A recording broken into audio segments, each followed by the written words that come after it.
Welcome back to the LCP. Welcome back to finals week. We find ourselves in our last 3 matches of LCP split 2 Carricks, and you know you love it. It's a VCS derby.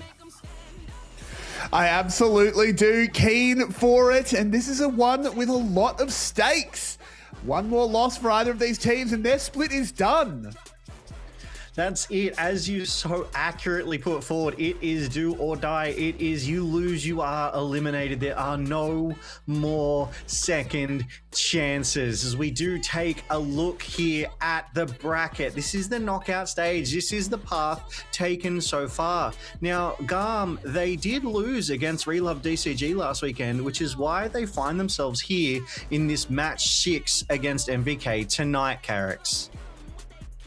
Yeah, Relove DCG looking really hot so far in our knockout stage. They have been on an absolute tear. You see sent GAM down here. MVK, they looked pretty good against CFO, but it's been a little bit since they've played. So these teams have both had plenty of time to reset and get ready for this one.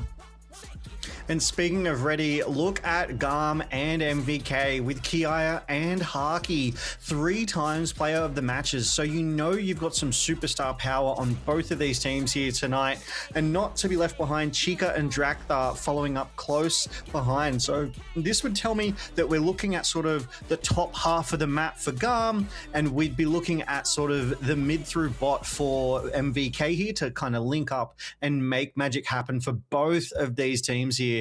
But yeah, I'm really keen to see sort of Drakthar step it up a bit after last weekend's performance here against MVK being our 3rd seed. Yeah, exactly. Drakthar had an off series last week. It was a big part of why DCG was able to get up over them. He needs to step back up today. You cannot afford to underestimate MVK. No, absolutely not. And I think that was kind of the story the moment they landed, right? Yes, this was the VCS winning academy roster, and they just slipped straight into the LCP. They took it to the pros. They're up there with the best of the best. They cannot be underestimated at any time. Here's their roster: Kratos, Guri, Shawnee, Haki, and Shulong.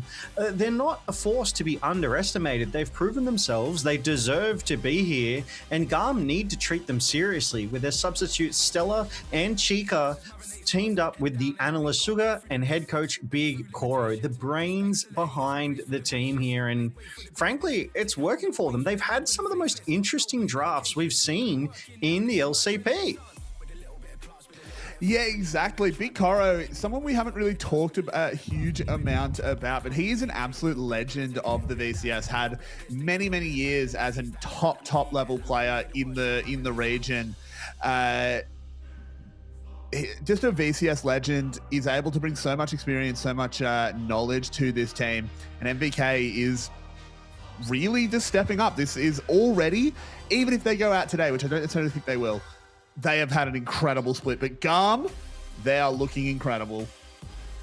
And I know you're very, very excited for this one, as we do have Glory back in the mix here, Carricks. Is there anything you can tell us about Glory now that he's back? Well, I can tell you that the last time I watched Glory play, he was clearly the best Vietnamese mid that the region has ever had and was incredibly, incredibly high level. However, that was 2 years ago and he has not played since.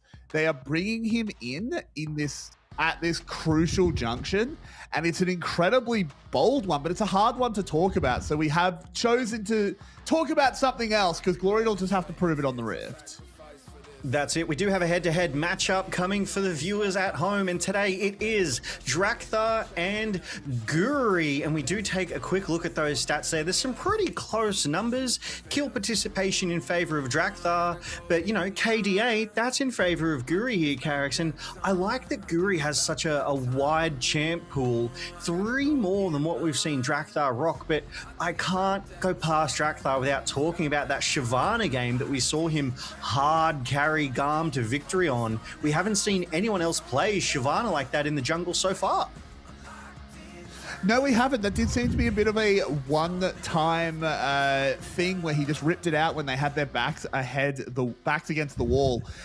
I think he could pull it out again tonight. This is a champion that, when GAM in specific is pushed into a corner, they go to the Shyvana. I need to see Drakthar step up this week, though, because he was off last week, and he's been so good this split. I've been so impressed with this player's growth. I can't see him falter at the last hurdle. And you're right, he is on the up. But let's take a quick look at our predictions here from all of the broadcast talent. So both you and I have predicted a 3-2 for MVK here tonight. I actually think it was Carrick, you predicted 3-1 for GAM, and I predicted 3-2 for MVK. And I know Pike also predicted a 3-2 alongside me for MVK. So we've gone with some mixed results here, which I think is fantastic. I definitely think we're in for at least 4 games. I'm a fan of 5 at every possible opportunity. So, yeah, tell us your thoughts behind the 3-1 over to GAM. Yeah, look, I will never complain about getting 5 games. I have predicted 4, but I will never, ever say no to an extra game of the LCP. I just think GAM are the better team here. I think last week they faltered. They were slightly lower than their true level. But I think coming into this one, I think Drakthar is going to be able to have the run of the map in the early game. I think Kiaya has had an incredible split as a top laner. And where MVK wants to play through their bot lane, play through Haki, I think it suits GAM, because the way that they do it is the same way that GAM does it, where they just kind of leave the bot lane alone and let Haki scale. You can't let Artemis do that. Yeah, and that's it, right? Haki, that player of the match 3 times through the LCP, so he's got the chops. He knows what he's doing in that lane. And MVK, they're one of our teams that go for the jungle objectives immediately every single game, right? And the LCP, they know what's up. They know that this is MVK's plan. And we did see Team Secret Whales respond in kind. They started to move to those jungle objectives to try and take them before MVK got there, get that priority. And I'm wondering if we're going to see GAM respond like that as well. Whether they're going to try and beat MVK to the jungle objectives, or whether they're going to try and get their second while the objective is still up and fight them on the tail end of it, right? So I'm so excited, though, for this wow factor that Glory brings. He's so unknown. He could be that spanner in the works that MVK may not have had time to come up with a solution for yet here, Carrick. This is really going to be an interesting match. It's incredibly interesting, and it's incredibly bold from GAM. They picked Glory up a few weeks ago, and we were kind of thinking, well, does he plug straight into the team? How does he sort of fit into this? Because the thing that was a little bit confusing was, yes, Glory was back on the market. He was this incredibly high-level talent a couple of years ago. But RS has been really good. You didn't need a mid laner. You weren't really hurting for mid laners like Vietnamese teams often have been. So they pick him up, and I just thought, look, it's going to be good for out-of-game things. You're going to be able to like really practice. You're going to be able to have that bit of competition. And then next split, maybe Glory comes back onto the Rift. But they've chosen to do it now when everything is on the line. It's a huge risk, but it could pay off massively. Well, that's the thing, right? We've seen MVK, they have their substitute in Stella and Kratos as well. They've also got Chica, and why not have a substitute in your game one? Game one, there's nothing on the line, so to speak, right? There's a little bit of value, but it's not do or die in game one. Let Glory onto the Rift. Let Glory play that tier 1, knockout stage finals game with that pressure and get that experience, and then bring in Ares in game 2 and 3, pending performance. Because if Glory steps up and performs, why substitute him out? Yeah, exactly. And I think that Orianna pick is going to be the one to watch, because RS has been very, very hesitant to pick that one up. But thinking back, and again, it's 2 years ago, it's a different game. Glory was always pretty fantastic at this one. So it's going to be a crazy one. I'm super keen to watch the mid lane in game one, but we just got to get there. Yeah, shout out to the observers who I know they're definitely listening to us, and I know they'll definitely highlight that mid lane with Glory so we can get plenty of watch time, plenty of eyes there on that returning superstar mid laner, I dare say. But we are in for an action-packed best of 5 tonight. This is essentially the quarterfinals, the last quarterfinals. It is a knockout, but we will see what it turns out to be right after the Riot Fist Bump.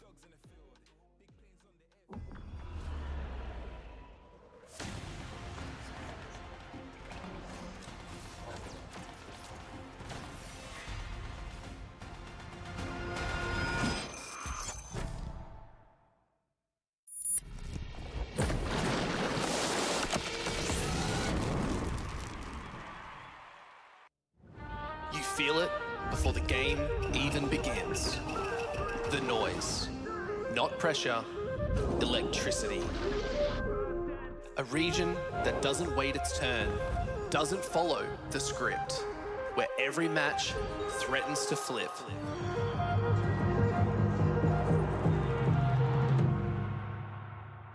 Because here, nothing stays quiet.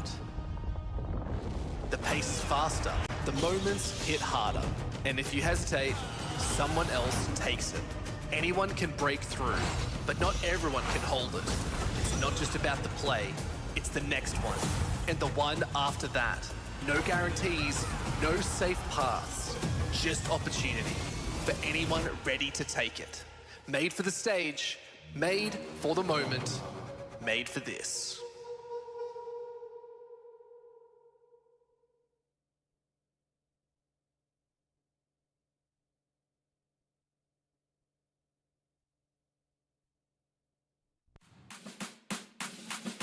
欢迎来到 LCP Arena 淘汰赛第3周第1天的赛程，由 MVK 出战 GAM。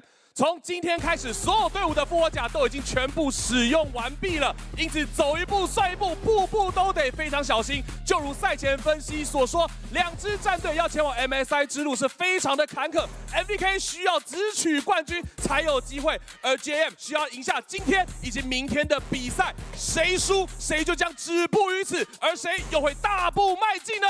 马上欢迎双方选手进场，上路。Kratos Kiaya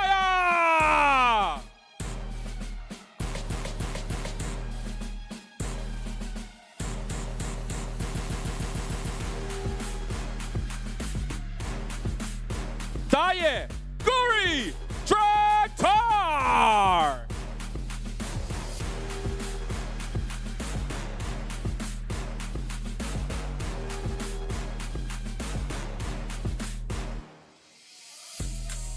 中路 Sydney Glory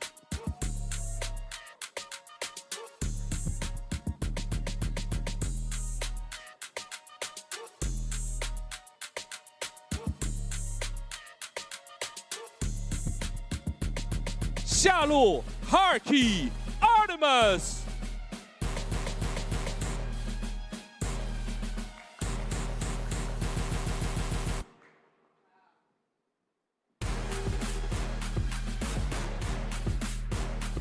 辅助 Sue Long Taki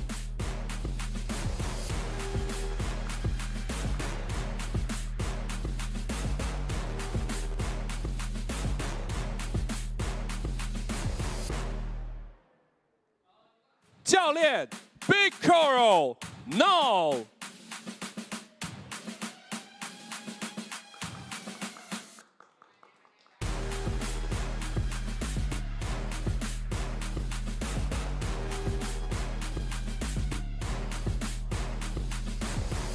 好的，这么这一场的越南内战，谁输谁将止步于此。究竟谁会在明天挑战 DCG？ 比赛马上开始。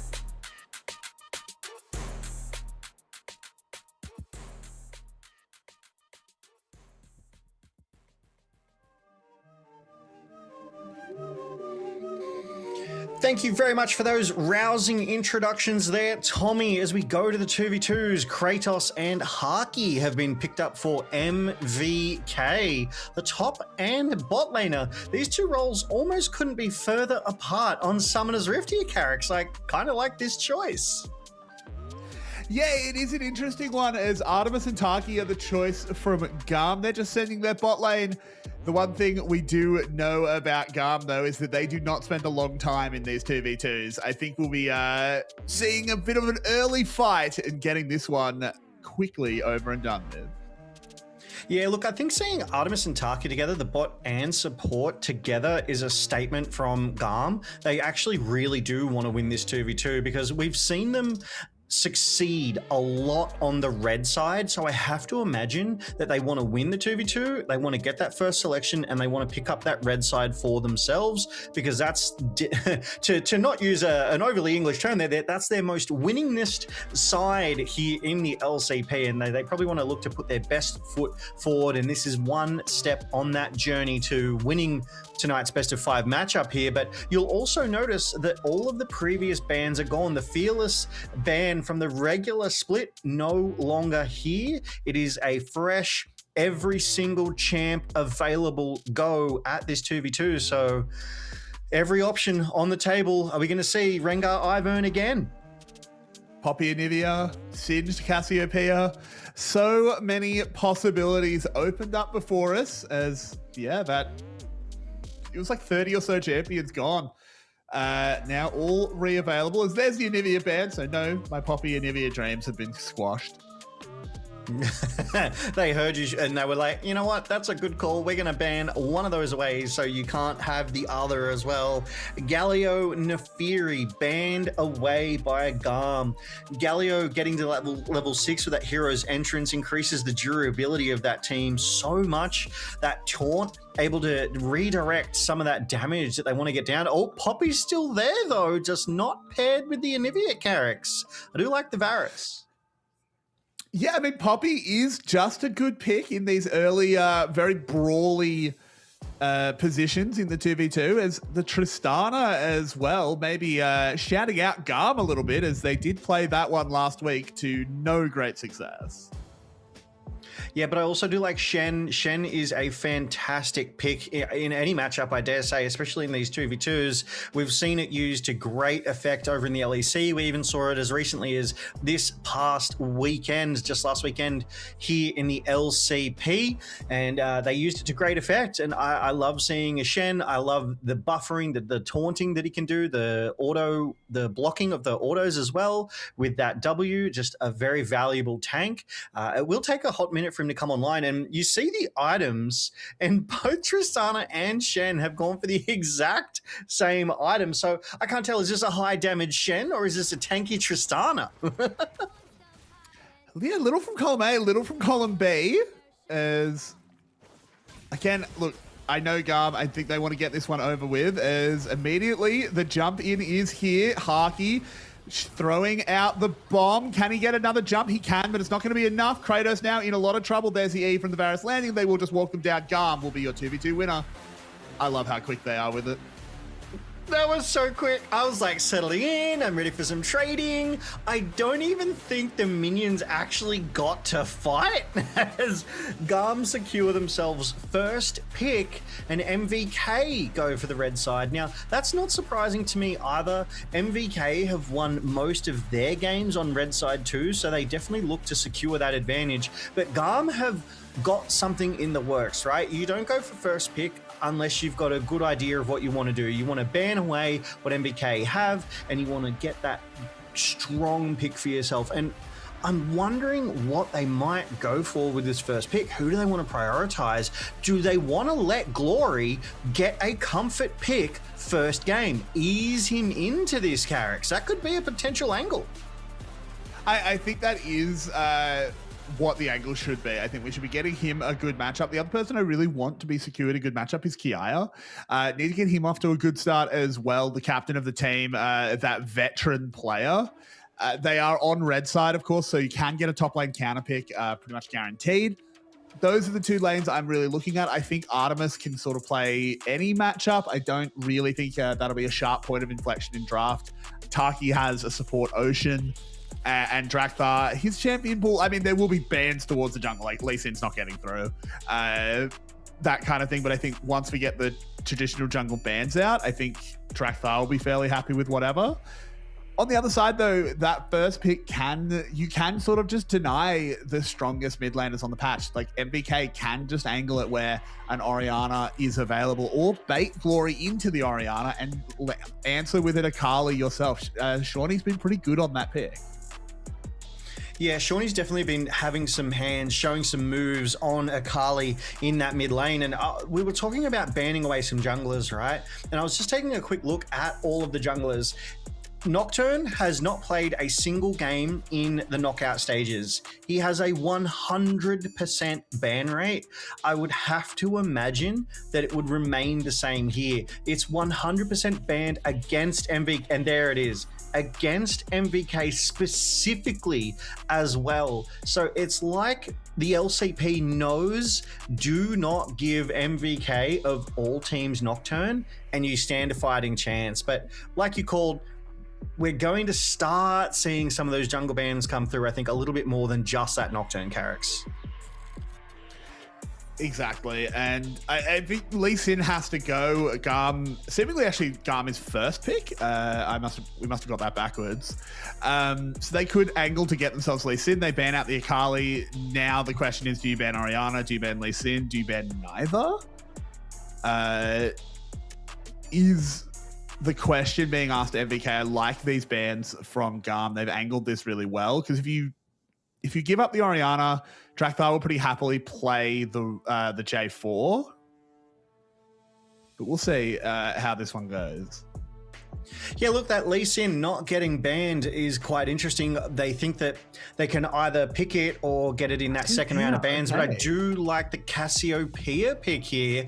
A very, very strong sort of late split it's come up late in this split, Carrix, and it's definitely come up in the global meta as well. Cassiopeia proving to be very, very problematic for most mid laners, because I feel like she's been out of the meta for so long that people have kind of fallen out of practice with how to deal with her.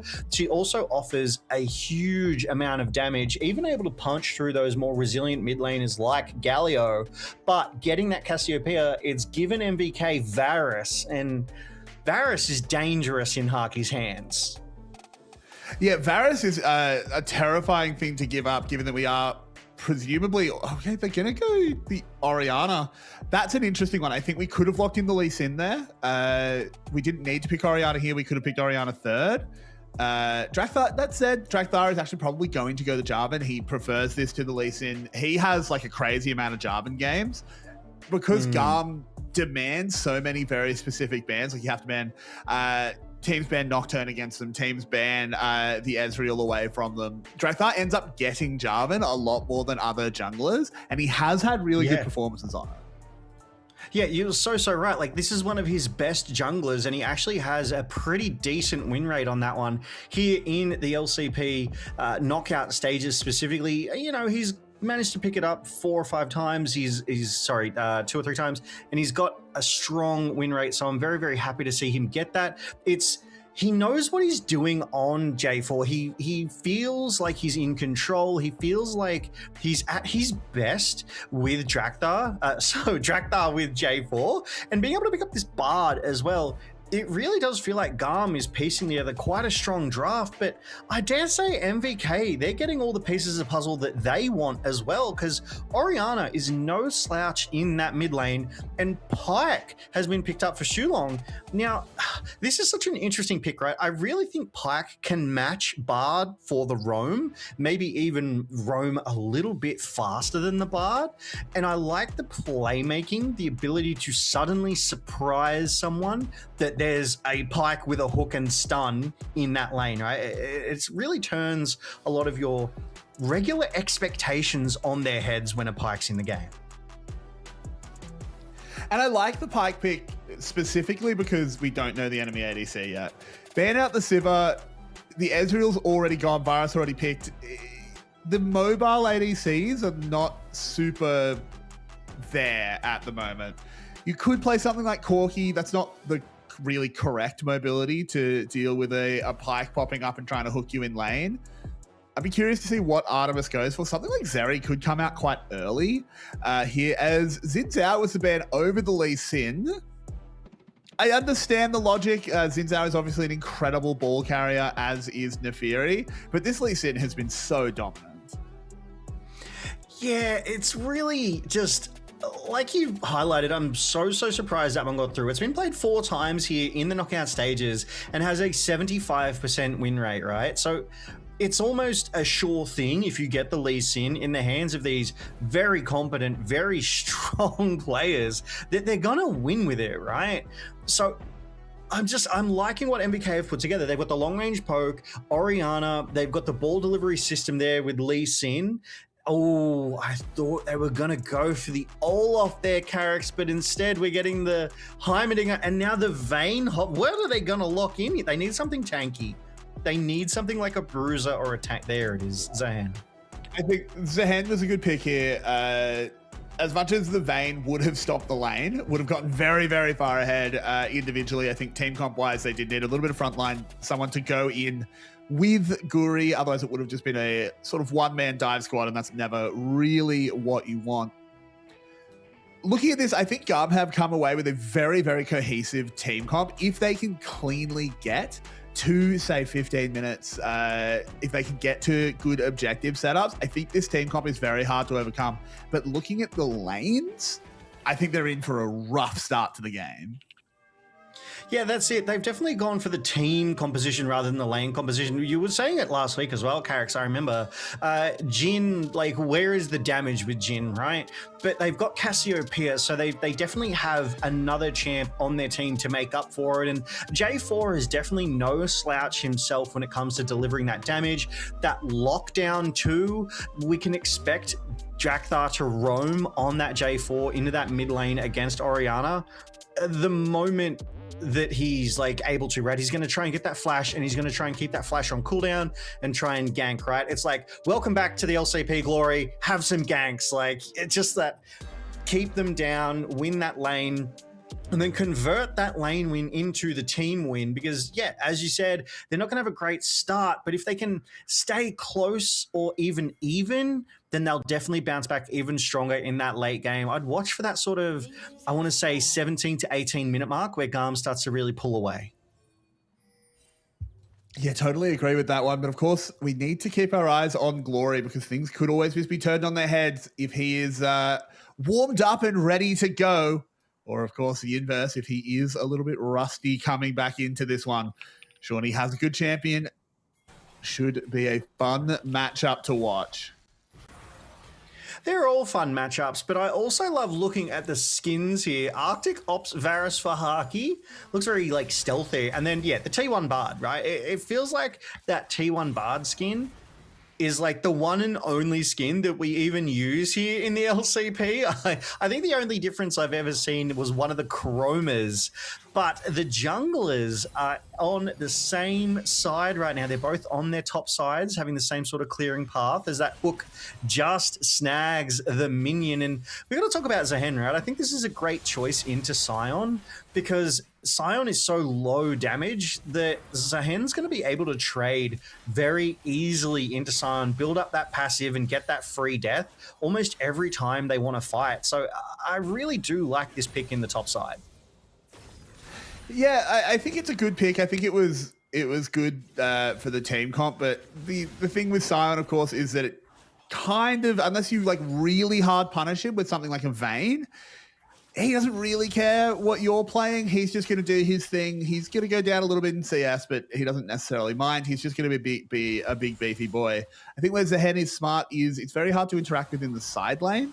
As you said, if Sion is in the side lane with him, he is basically always going to be able to have that determination stacked up, have that rebirth ready to go.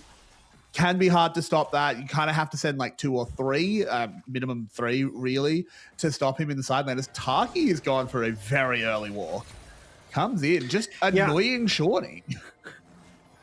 I mean, why not? You know, you're Bard. You can do these sorts of things, and it shows the initiative. You've moved first, right? So Shulong's caught on the back foot, hasn't moved yet as topside, just having a little bit of a trade here. Just, they've both got grasp, right? So they want to trade for those procs ASAP. a small point of difference is that Kratos has gone that Doran's shield, whereas Kiaya has gone that Doran's helm. And yes, Doran does almost have a piece of armor in every single slot now. I'm sure we could get Doran's boots at some stage as well if they aren't already there. And Shulong is here. Glory in trouble, flashing away from that initial engage from the Pike, but he's going low and more damage is coming. First blood has gone over to Guri. Sulong will live as well. Drakthar not able to find the trade back. Guri wants to keep this fight going. They go through the magical journey. Cooldowns will be coming back up as Sulong heals up that grey health. There is no help coming. There is no more damage for GAM. The EQ onto Guri. They are desperately trying to fire back, but Taki just doesn't do enough. And oh, it's a disaster.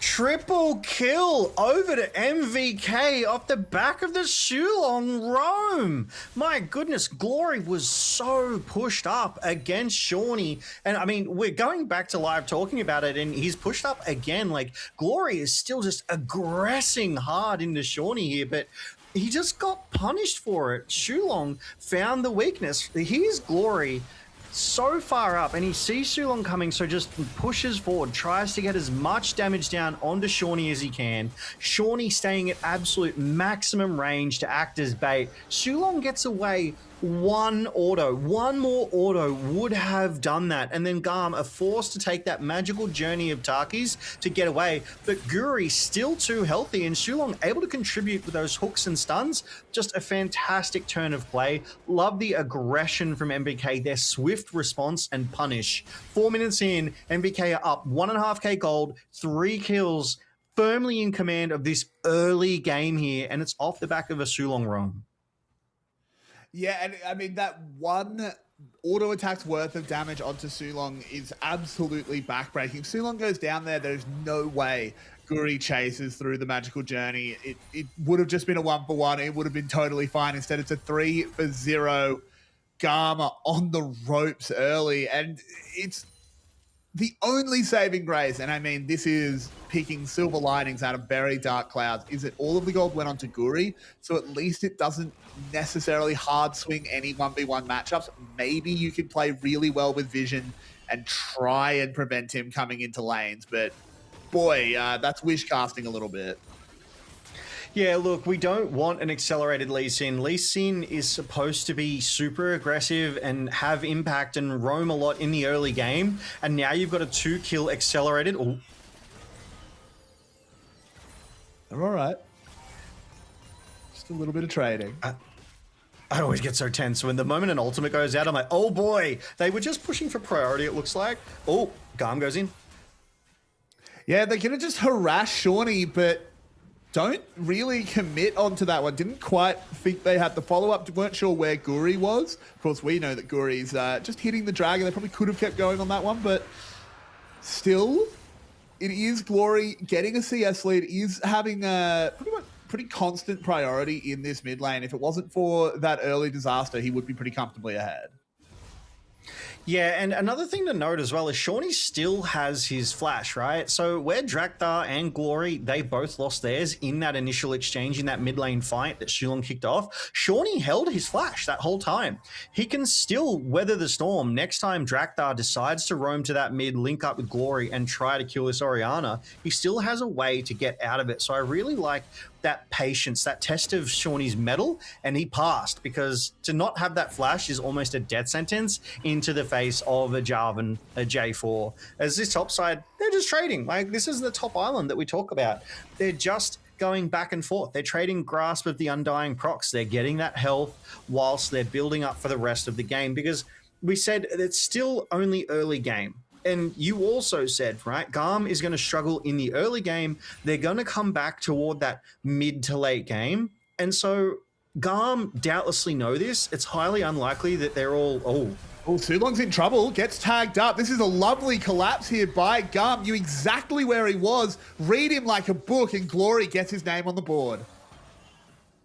Yeah, it almost looked like Glory even tried to actually give that kill over to Artemis, but with that fourth shot missing, Glory just turned around and went, yoink, I will take that one. Thank you very much. So a great pick on Shulong. Shulong doubtlessly feeling confident from that earlier roam to make some sort of play happen in the mid, but unable to convert this time. And it was all off the back of Glory being in the right place at the right time. He was waiting just out of vision and was able to step up, and that deadly flourish connected with Shulong as Shulong tried to buffer with the stun, but it still rooted him at the other end of that stun critically, and that is what sung the death knell for Shulong there. But these mid laners, they are trading that second Drake of the game 3 minutes away, and the grubs are up, and I do see GAM pinging those grubs. It looks like they want them, and bot side.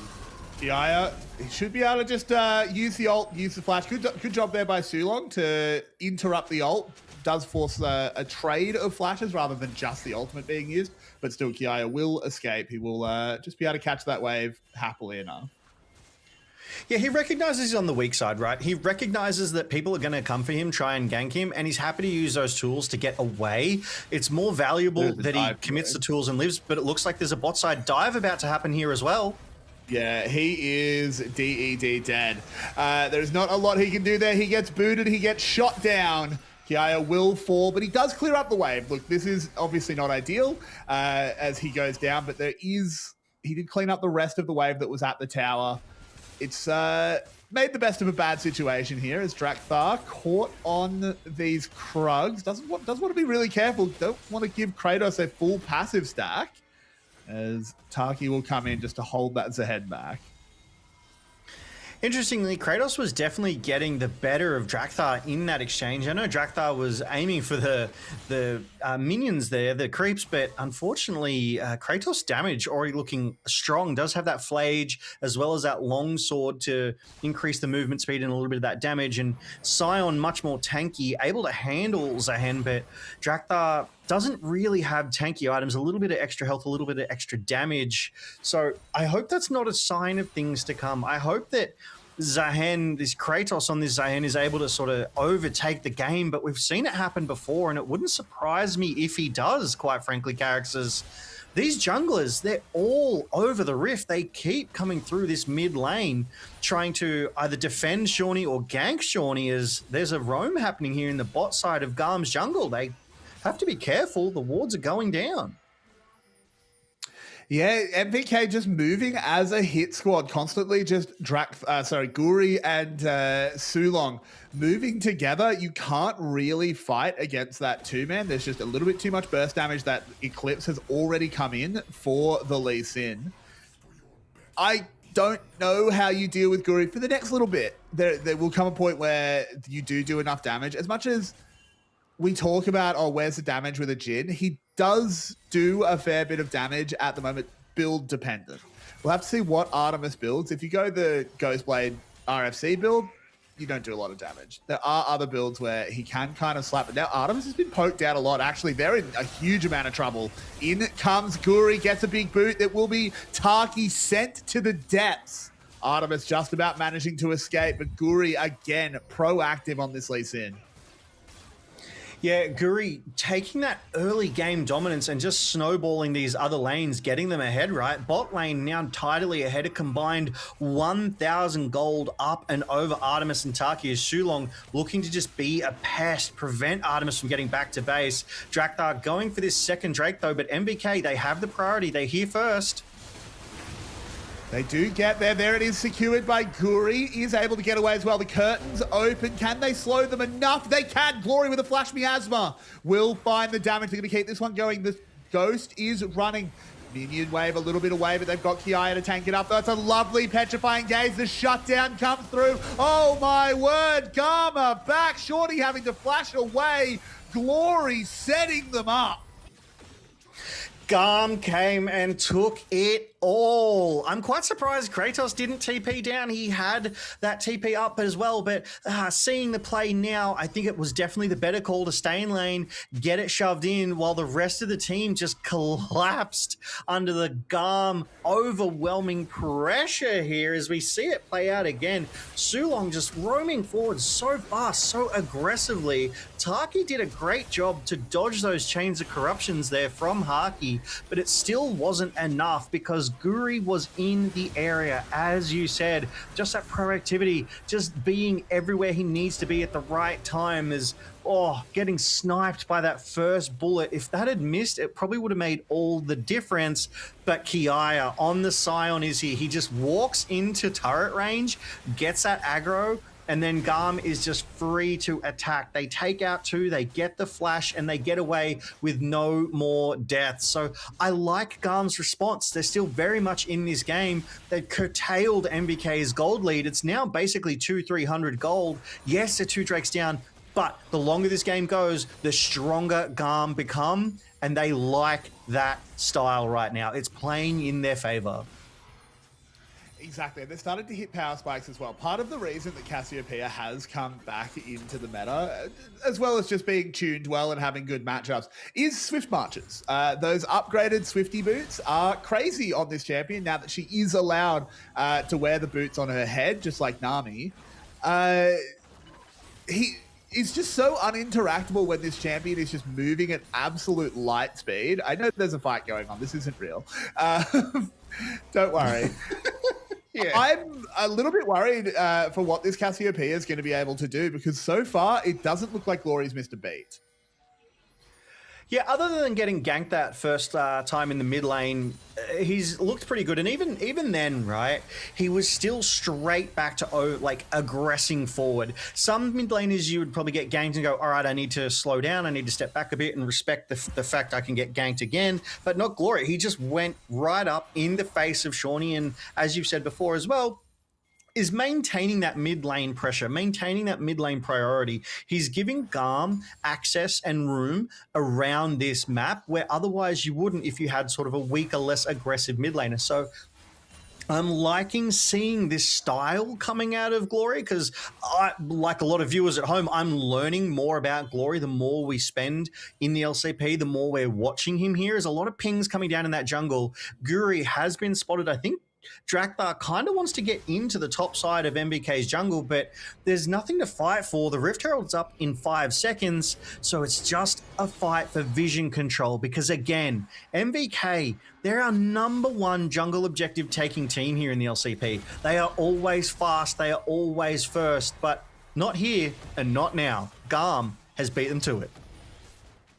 They have, but they have to fend them off. I think GAM will let this one reset. Guri is still very, very strong personally. There is a Mega Blast Cone here that could send them in. Ooh, Guri needs to be really careful. He might be getting caught out. Is a Lee Sin though. Lovely EQ flash, but a good flash away from the Cataclysm.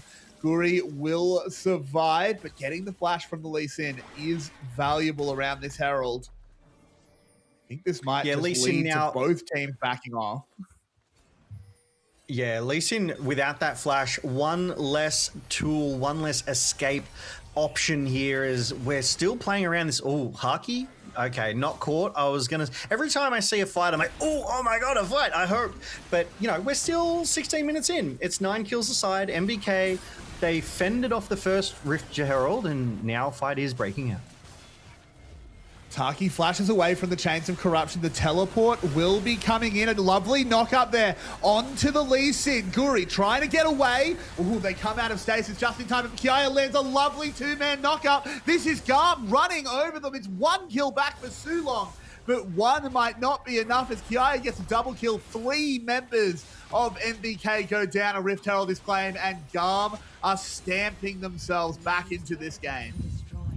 3 for 1, you take that every day of the week, as well as that Rift Herald going over to Drakthar, and Kratos still just farming in the side lanes. I'm waiting. All right, so a lot of the time we've seen sort of 4v3, 5v4. I'm waiting for when Kratos joins the fight. I'm waiting for when these will be 5v5s. It surely will go more in MVK's favor there, being a more equal fight, as we do see that TP being committed, right? So GAM turn it into that 4v4 very quickly, and Kiaya just deep into the back line with that Scion ult, disrupting everything MVK wanted to do. The rest of GAM able to collapse, win the fight around that Rift Herald, and then claim that jungle objective for themselves. But the fighting's not done, Carrix. The 3rd Drake of the game is on the map, and GAM, they want it. They're here in numbers. That they are, as the one difference is Kratos participating this time. Taki will go down immediately, but it's traded onto that Zehen. It was a good shockwave as Guri finds his way onto the backside, but can't actually convert. Drakthar incredibly low. Glory flashing forward. He wants to show off. Triple kill picked up for the returning king of the Vietnamese mid lane. He's going to bear down on Sulong. Get himself a lovely little quadra kill.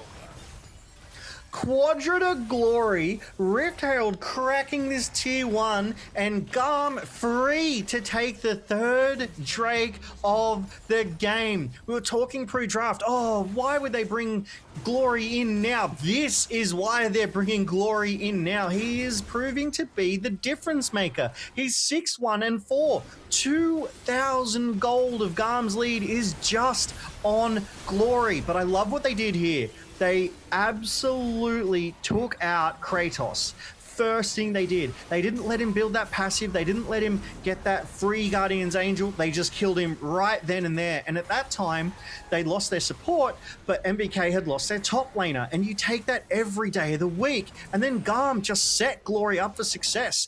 They protected Glory. They gave Glory the access he needed to get that damage down, and so much damage, Carrix. And it warms an old VCS fan's heart to see Glory and Kiaya linking up so well once again. I'm getting flashbacks to when I was a younger man. I'm so surprised at how good Glory looks. He's obviously got a point to prove back on the Rift. A lot of people did doubt the pickup. He is here to say that he has earned his spot. And this Cassiopeia is looking a little bit unstoppable. Definitely looks alarming in the hands of Glory for sure. And we do take a look at that gold lead, and it's basically hard pivoted from 3,000 in favor of MVK over to 3,000 in favor of GAM. As it looks like a topside gank coming through here. Kratos able to get away. So he's okay. This is ahead so far, not really participating in the game. He will have a role to play as the side lane sort of develop. Kratos hasn't really been called on yet as the tower falls. A bit of gold over to Artemis. He is going a more damaging build as well with that Storm Razor second. Happy to see it. Too many Jins are just locking themselves into the RFC 0 damage build.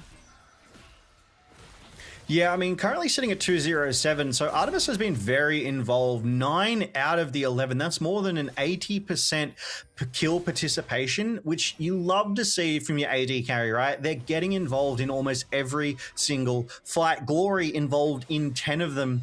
I mean, it looks like actually Taki's been involved in the least, and that's your support. Typically, they're in a very, very high amount of KP. But GAM here, they're running the Rift. There's no vision for MVK on this Baron take, and Guri's nowhere near. They don't even know Carrix. They're not even going to get there in time. No, they have absolutely no idea. Seeing Artemis on the mid wave makes them think there's no chance. They'll sniff it out now, but it's just far too late. Sulong is here, spots it as it falls. GAM, the heist is complete. Yeah, I mean, that's an almost 20-minute Baron. They started that almost on spawn. They secure it for themselves, giving them some serious sieging power now that we're coming into that sort of late game here. GAM, they've got a lot of the tools needed for victory right now. They've had the time to scale. They've got 5 Baron-empowered team members. They're slowing MVK's Drake stacking down by getting that third Drake. They have the grubs as well. So they're in an excellent sieging position. They don't have the best siege comp, though, I dare say, Carrix. What? Sion doing the most damage to champions? Kiaya on a tear. Kiaya is on a tear and has been trading back and forth with the Zehen, getting his numbers up, and he's been far more involved. Kratos has been relegated to the side lane. And this is sort of the two schools of thought on how do we deal with a difficult side laner? Because this Zehen is a difficult side laner to sort of root out. You can send 3 people to go try and kill him, or you can just ignore him and just be like, okay, you'll eventually get inner towers, but can you do it before we take Baron, before we take your base? And so far, it looks like the answer to that question is no, as Glory will get them another inner tower Kratos is lingering, but he's spotted on wards. GAM are doing this really, really clean. Yeah, and I do like that they're just sending Kiaya, right? They're not worried about sending 3 to take out Kratos. They're just like, yep, Kiaya, you can go and handle Kratos. You can go and bounce that wave and then TP in, right? Because Kiaya, it feels like he's always had that TP up exactly when they've needed it in these team fights. And that's the sort of macro thought that these professional gamers have, right? They go, if I use my TP now, I'm not going to have it for the objective, so I'm going to save it, I'm going to hold it, and then come in for those objective fights. Whereas Kratos, he's had those TPs for those objective fights, and as you've said, he's probably been told, no, you keep pushing those side lanes. So GAM win the team fight, they win the objectives, and Kratos just shoves a wave in a bit, and right now, with the state of the game, I'm questioning the wisdom of that decision because it's letting GAM win a lot of these fights in 4v5 terms, secure a lot of gold. Ooh. Shawnee locked up, Drakthar golden immediately after. They'll get the kill. It's not, it is traded back. That's actually really bad. Glory going down, MVK. This is your chance to fight. GAM go a little bit over aggressive. Drakthar hooked in, taken out.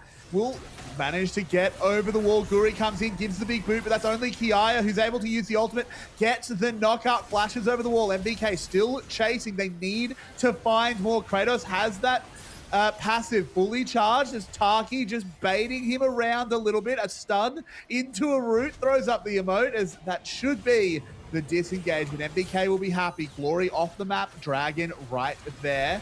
Kiaya taking a little bit more punishment, but he's a big beefy Scion. He'll be okay. Kiaya tanked the world and they barely moved his health bar. He was deep in the backlines of MVK, preventing them from getting on to GAM. Yes, they give the third Drake of the game over to MVK. They secure themselves a little bit more gold. But I have to think, without Kiaya there, GAM would have been absolutely mown down. And we see it here again. I dare say this is some strong over-aggression from Drakthar, going in that deep under the tower, leaving Glory to take the tower aggro here.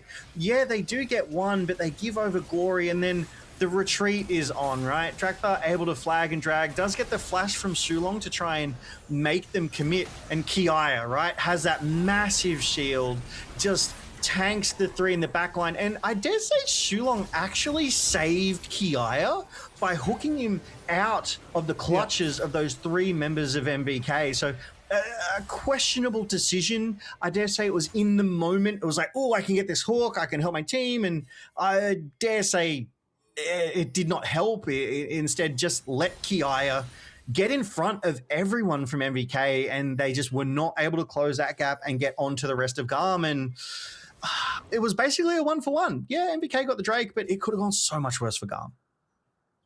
It certainly could have, but it's still a big shutdown given away.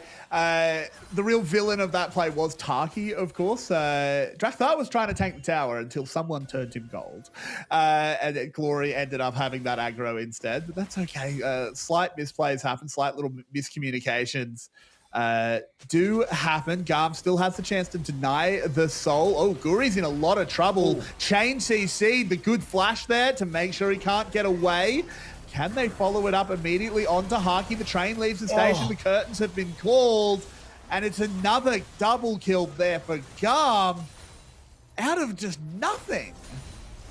Out of Kiaya. Kiaya made that happen, just went into the bush with no vision, was able to get that slow. He's tanking up the turret just for funsies, just to let the team get some extra time, let the minion wave show up. And with 2 members down here, MVK, they're forced to collapse and defend. If GAM want to, they could probably go for more, but it looks like they're going to just take the turret, take the inhibitor, and back away. They've got that mid lane pressure that, you know, will free up so much time and space for them. They are recalling on a ward, though. Baron up in 10 seconds. Ooh. Yeah, MVK could use this as an opportunity to get really good vision control. Let's have a look at what happened, because it's just Guri overstepping. Yeah, Guri deep. Like, he was in his own jungle and had vision in that sort of mid-river there. I suspect he felt somewhat safe, but you never suspect the secret Scion, that bush, hide-on-bush Scion there, just a slow stun, and then obviously the flash coming out of Taki to get into that position to layer that stun, layer that CC. Guri never stood a chance. He wasn't even able to flash because he was CC that whole time, and ooh, Kiaya, is he looking to do this again? Oh, MVK, they need to be so careful here because Kiaya, he hasn't been spotted. Yeah, they get in. Haki already taking about half his health bar. Guri on the run. Glory bearing down on them. The chains of corruption do hold him up. MVK dodge that one. It's a stay of execution, though, because Baron is on the field and GAM are just going to move straight to it. Yeah, Kiaya gets a lot of priority there, forces MVK to retreat, gets the flash and ult out of Haki as well. That's an important tool that your AD really needs in these team fights, as Taki, just roaming to pester here, knows he has an easy escape out. Kiaya on the side, gonna try and bully MVK away.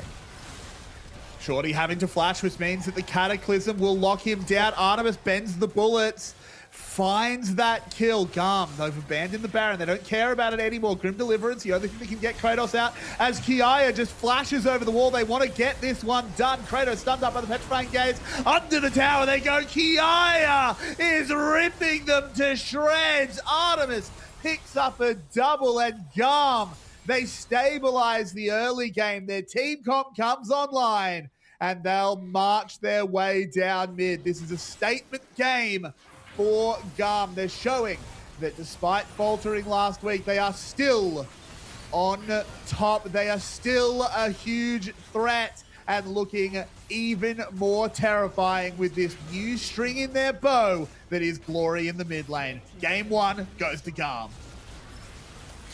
GAM take a well-earned game 1 as they're just padding their stats a little bit, just taking out as Taki goes down. They're taking out Shawnee there too. GAM now find themselves 1-0 against MVK off the back of, I dare say, I want to call it a player of the game performance from, it's tough to call, but I want to say Kiaya, but Glory definitely did his job well. 100%. I think Glory showed that he's still got it. Is still ballin', which is good to see. We did say this was a risky change, but clearly the risk assessors have done their job. But Kiaya had a fantastic performance. I thought in that game he was, he was a Scion against a hen. I thought he was going to be relegated to sort of sitting in the side lane, just doing his job. Instead, he put on an incredible highlight performance, and this is exactly what I wanted to see.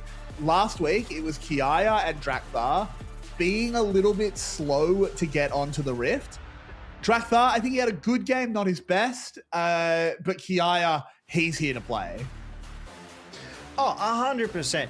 Drakthar played good. Glory played phenomenally. Kiaya played out of his mind. The single highest damage dealer on the side of GAM.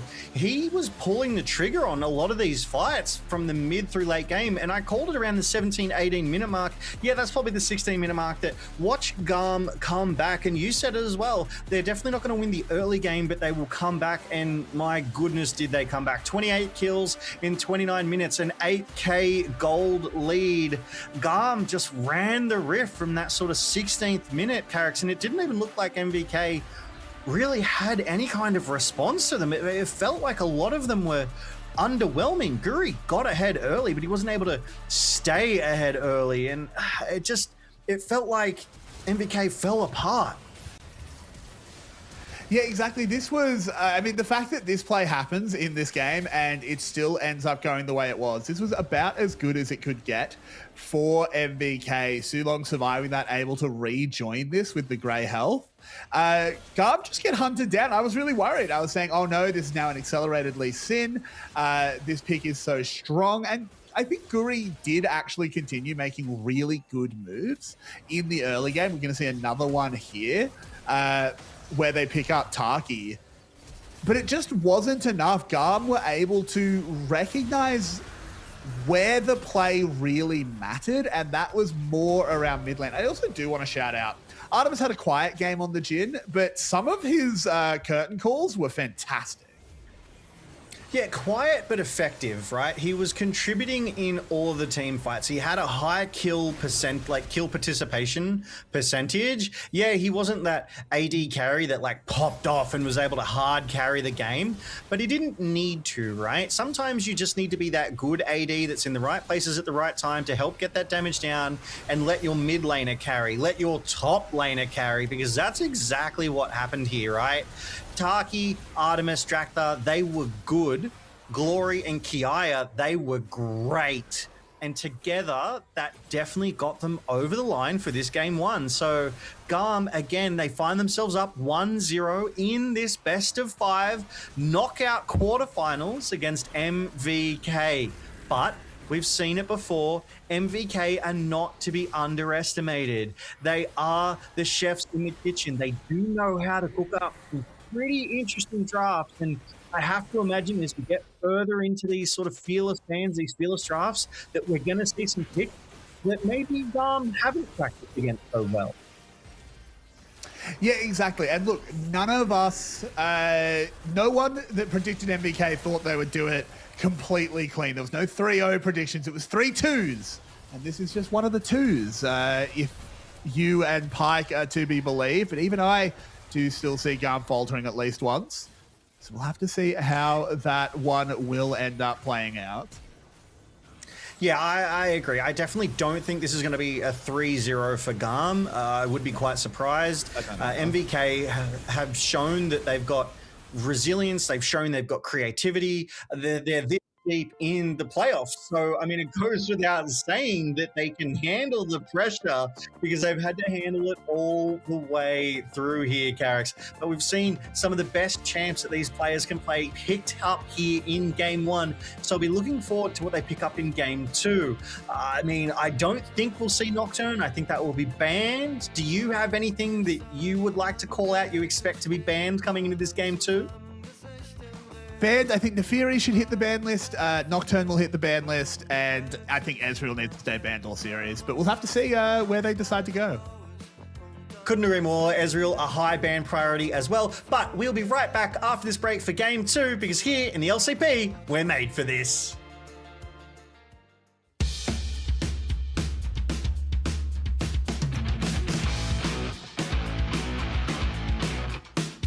Sau đó thì tia đốp họ đang đẩy tiếp trên đường giữa, mở luôn ngay lập tức.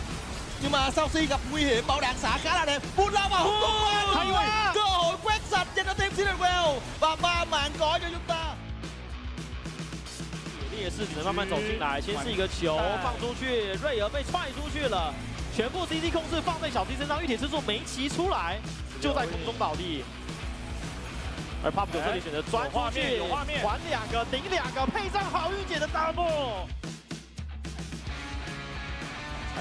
而且没有前排的关系，但是野区这个2被抓了，不对，嘉文被顶了起来 ，Pop 9交闪，后面有一个华丽谢幕，这波野区打起来，谁开大 ，Pistol 往后闪，这里有心有无双，但是冰鸟明明非常不错，轰左，然后后面有一个往前输入的机会，迪瑞这里只能交闪，轰左也想追。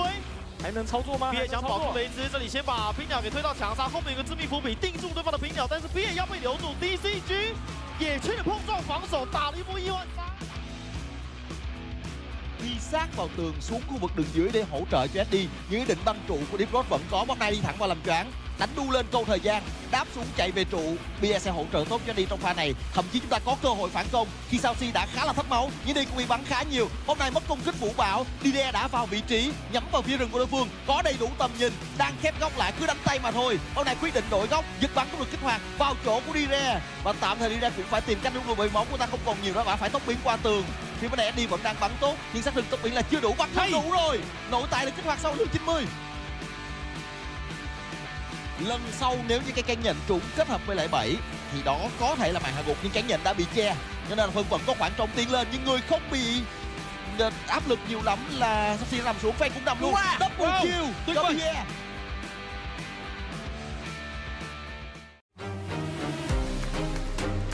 Ở đầu mùa giải thì mọi người đánh giá khá về MVK, nhưng mà sau màn trình diễn vừa rồi thì em nghĩ mọi người cũng nghĩ cái khác rồi. Vô playoff thì chắc chắn gặp team nào thì trùng team đó thôi.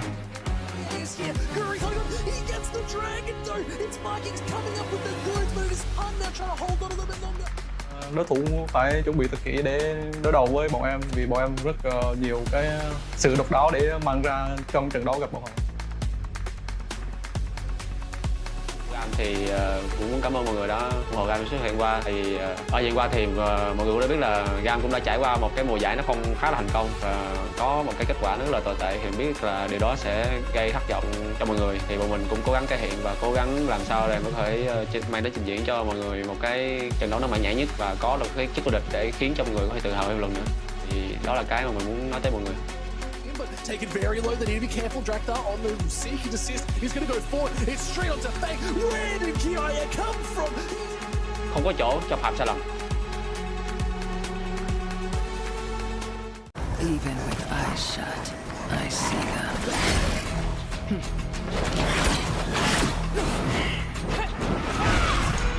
Vile creatures. Lurking. Watching. You want to play too?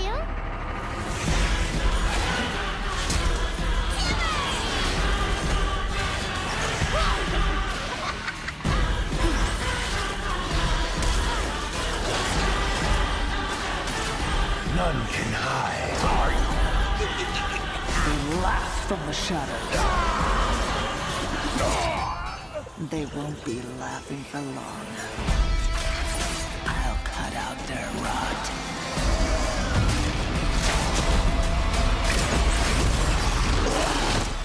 Hunt down every last shadow.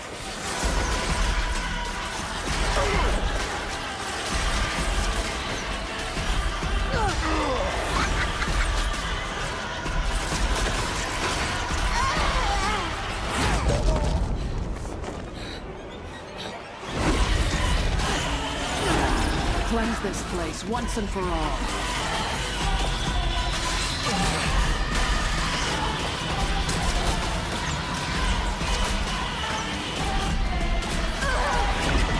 I will rid this world of demons.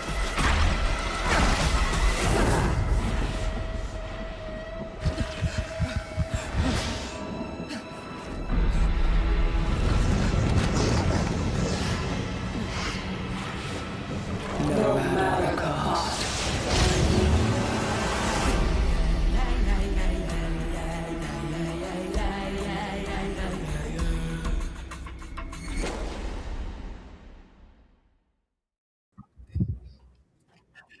Welcome back to the final week of LCP Split 2. This is the knockout stages. It is week 3. It is the last quarter finals, and there is no more second chances here. Carrix as GAM take game 1. So MVK goes second pick, and GAM has red side. Yeah, and look, GAM in game 1 played exactly the way we expected. They lost the early game. They came back really, really hard in the mid. Can MVK find a way to shut this down? As I don't think we're going to see Glory sub back out. I think he will be staying on the Rift. Yeah, I mean, quite frankly, after that performance, and that's exactly what we were talking about, like pre-draft, pre-game 1, right, Carrix? We were like, oh, why would you bring Glory in now? And we thought, oh, maybe to give him some stage experience, maybe to, you know, test his performance, settle him into some tier 1, and then if he doesn't perform, sub him out. But then we also said, what if he does perform? What if he is as good as he used to be? Keep him in. And that's exactly what GAM are doing. They're like, you know what, Glory, we like your style. You can stay in for this game too. Because, dare I say, Carrix, yeah, Kiaya had a player of the game performance, but Glory was right there behind him. He was pivotal. He got a quadra kill in that fight as well. And I mean, you just can't take him off the Rift right now. He's clearly performing. No, you have to find an answer here. Now, 2 of the premier mid laners are, of course, gone. Cassiopeia, Oriana, both going to be fearless out. Does make things a little bit easier. The Glory has a deep, deep champion pool. Things like Ari. I mean, obviously, we're talking about right back in the day, but his Ari was always pretty mean. He had a pretty good LeBlanc at times as well. So I'm keen to see where they go with this one. The other person I'm going to really have my eyes on is Drakthar. I thought it was a mistake to give Lee Sin up as easily as they did, but it worked out in the end. where do we go for the junglers in game 2? Well, that's the thing, right? Again, Nocturne banned away, and as you so rightfully called, Ezreal banned as well. Seraphine still banned. She's arguably one of the most powerful enchanter supports on her own, but when she's paired up with Ashe, she's just absolutely phenomenal. But when you said, where do we go with the junglers from here? I mean, if I put my thinking hat on, Drakthar loves an aggressive jungler, right? He loves the Nefiris. He loves the Jarvan 4s. If Nefiri's not banned, I struggle to think what Drakthar will actually end up on, because that's so his style, right? The Nocturne banned, J4 gone, Lee Sin gone, maybe Pantheon get that sort of global meta happening, which used to be how they played in Split 1. Obviously not so much here in Split 2. And I mean, Nefiri is still up. You could be right, Carix, when you suggested that. Yeah, I think Nefiri is a really strong pick. I don't know if it's a first pick. I think we might try and lock down something. Oh no, it's going to go the Vi. Okay, fair enough. Oh. Just slam that. This does scream to me that maybe Glory pulls out his Ahri. Yeah, I mean, we've seen it every single time. The Ahri via combo, it's still as effective now as it has ever been. And it's a strong signal though, right? It gives MVK every opportunity to counterpick that Ahri away. Ahri is still, and they've gone for the Nefiri. Surely they pick up an Ahri here too? Because I feel like every single self-respecting mid laner is strong, and maybe they feel like they've actually got an answer into this Ahri via combo, because GAM, they now get to pick up the 2 next choices as MVK. They prioritize that Nefiri in the jungle and Karma on the support for Shulong. Carix, what do you make of this? Well, it does actually, it makes Vi Ahri just that little bit worse. Nefiri in team fights is incredibly resilient to the combo. You basically can't Vi ult the dog. They're going to pick it up regardless, of course. It is still very, very good. Karma as well, I just think she's ridiculously strong. She's been toned down over the last couple of patches, but I think she is still ridiculous. Incredibly flexible as well. You can pair this up with a huge amount of different ADCs. Something like Corki could come in. Taki getting his Nautilus as well. I mean, he plays every champion like it's Nautilus, so he may as well play the big guy himself. Aphelios would be so much fun. But I think it'll be Caitlyn. Yeah, I think it'll be Caitlyn. I like Caitlyn. I like Karma paired with Caitlyn. Gets that extra protection, gets that root down with that Karma as well, and then you just trap them right then and there. It just gives you so much CC and time to layer so much damage. So it will be up to this bot lane of GAM to navigate what will be quite a complex team to get on top of. I think they really have the resilience here. Even if Taki's able to get a good hook, the shields, the traps, it's going to be hard to walk out of that. It's very much going to be a one-way trip here. And just a quick note as well, Vi, Nautilus, and J4, Vi, Nautilus, and Ahri, they're 3 of our top 7 most picked champs and most winningest champs here in the knockout stages as well. So based on the stats alone, which is never a fair judge, but based on the stats alone, GAM have put themselves together a very fierce composition already, Carix. But these picks and bans, I mean, they don't always tell the tale. Some players are better suited to some champs, and some comps are better suited to some champs as well. And I really like these bans from MVK as well. They ban out the Ziggs, they ban out the Meld. These sort of uninteractive bot laners where Artemis could potentially just sit back, accept what's going to happen in the early game, and maybe free up Taki to roam. Of course, Jin already gone in the Fearless. I like that, and I was gonna call this out. Lissandra is the answer to Vi Ahri. You can't do the Vi Ahri thing. She can just ult herself and E away. It's great actually that you pointed that out, because I do remember, I think we saw that here in the knockout stages last week. And I can't remember who played it, but it was so effective. Like, no one was able to touch them, and it was just an absolutely inspired pick. I think it was actually Shawnee and he got something like a 21 KDA on this Lissandra, and it was into a Viari. So fantastic pickup here, and I almost think this speaks to, I don't want to say like a lack of knowledge from GAM, but we did just see it last weekend, and we just saw it with Shawnee, and we saw it against Viari. I mean, I dare say on that pick alone, Carrix, that maybe MVK's got this game in the bag. I know, it's too early to say that, but I feel like it is. I mean, it's definitely a strong draft. I like what they've picked up. They have a lot going on. I think the one thing that I'm a bit worried about is just Engage. They do not have a great source of Engage. It's kind of just Shawnee throwing himself at the front line. They also have no front liner. They've Tristana in the top. Where's their tank? Where's their bruiser even? This is a high damage composition here.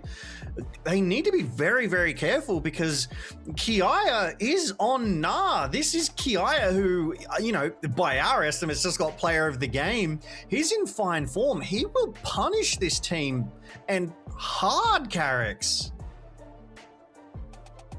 Exactly. It's going to be a tricky one for... I think both teams have like a really hard question to answer, because any mispositioning will just be punished by MVK. If Artemis steps out of position for even a moment, he will just be destroyed. But at the same time, if he doesn't step out of position, I don't know how you access this misfortune. Yep. You are absolutely right. He's like, I mean, obviously MF there for Artemis, but Lissandra does have means of getting on to Misfortune, but it's just so difficult. These drafts, I feel like they're so unique in their identities, as we're already on the rift for game 2 of tonight's best of 5 series between MVK Esports and GAM. Now, GAM is up 1-0, and MVK there, Shawnee does find himself on a ward, so GAM knows he's around, and we do take a look at those summoners and those runes. Glory on the Ari has gone with that electrocute, getting that little bit of extra damage down. I do like that. There's no cleansers on these AD carries here. And Drakthar has gone, Glory on the immortalized Legend Ari skin. You do love to see that tribute to Faker there. Okay. That you do, as it is going to be a little bit unfun in the top lane for Kiaya going up against this Tristana, as Glory kind of gets given the business early. I mean, they saw what he did in game 1, right? So it makes sense that you rotate around the mid, you try and get some early pressure and show him that you're not going to be not going to be run over, right? So Shawnee does have that health advantage.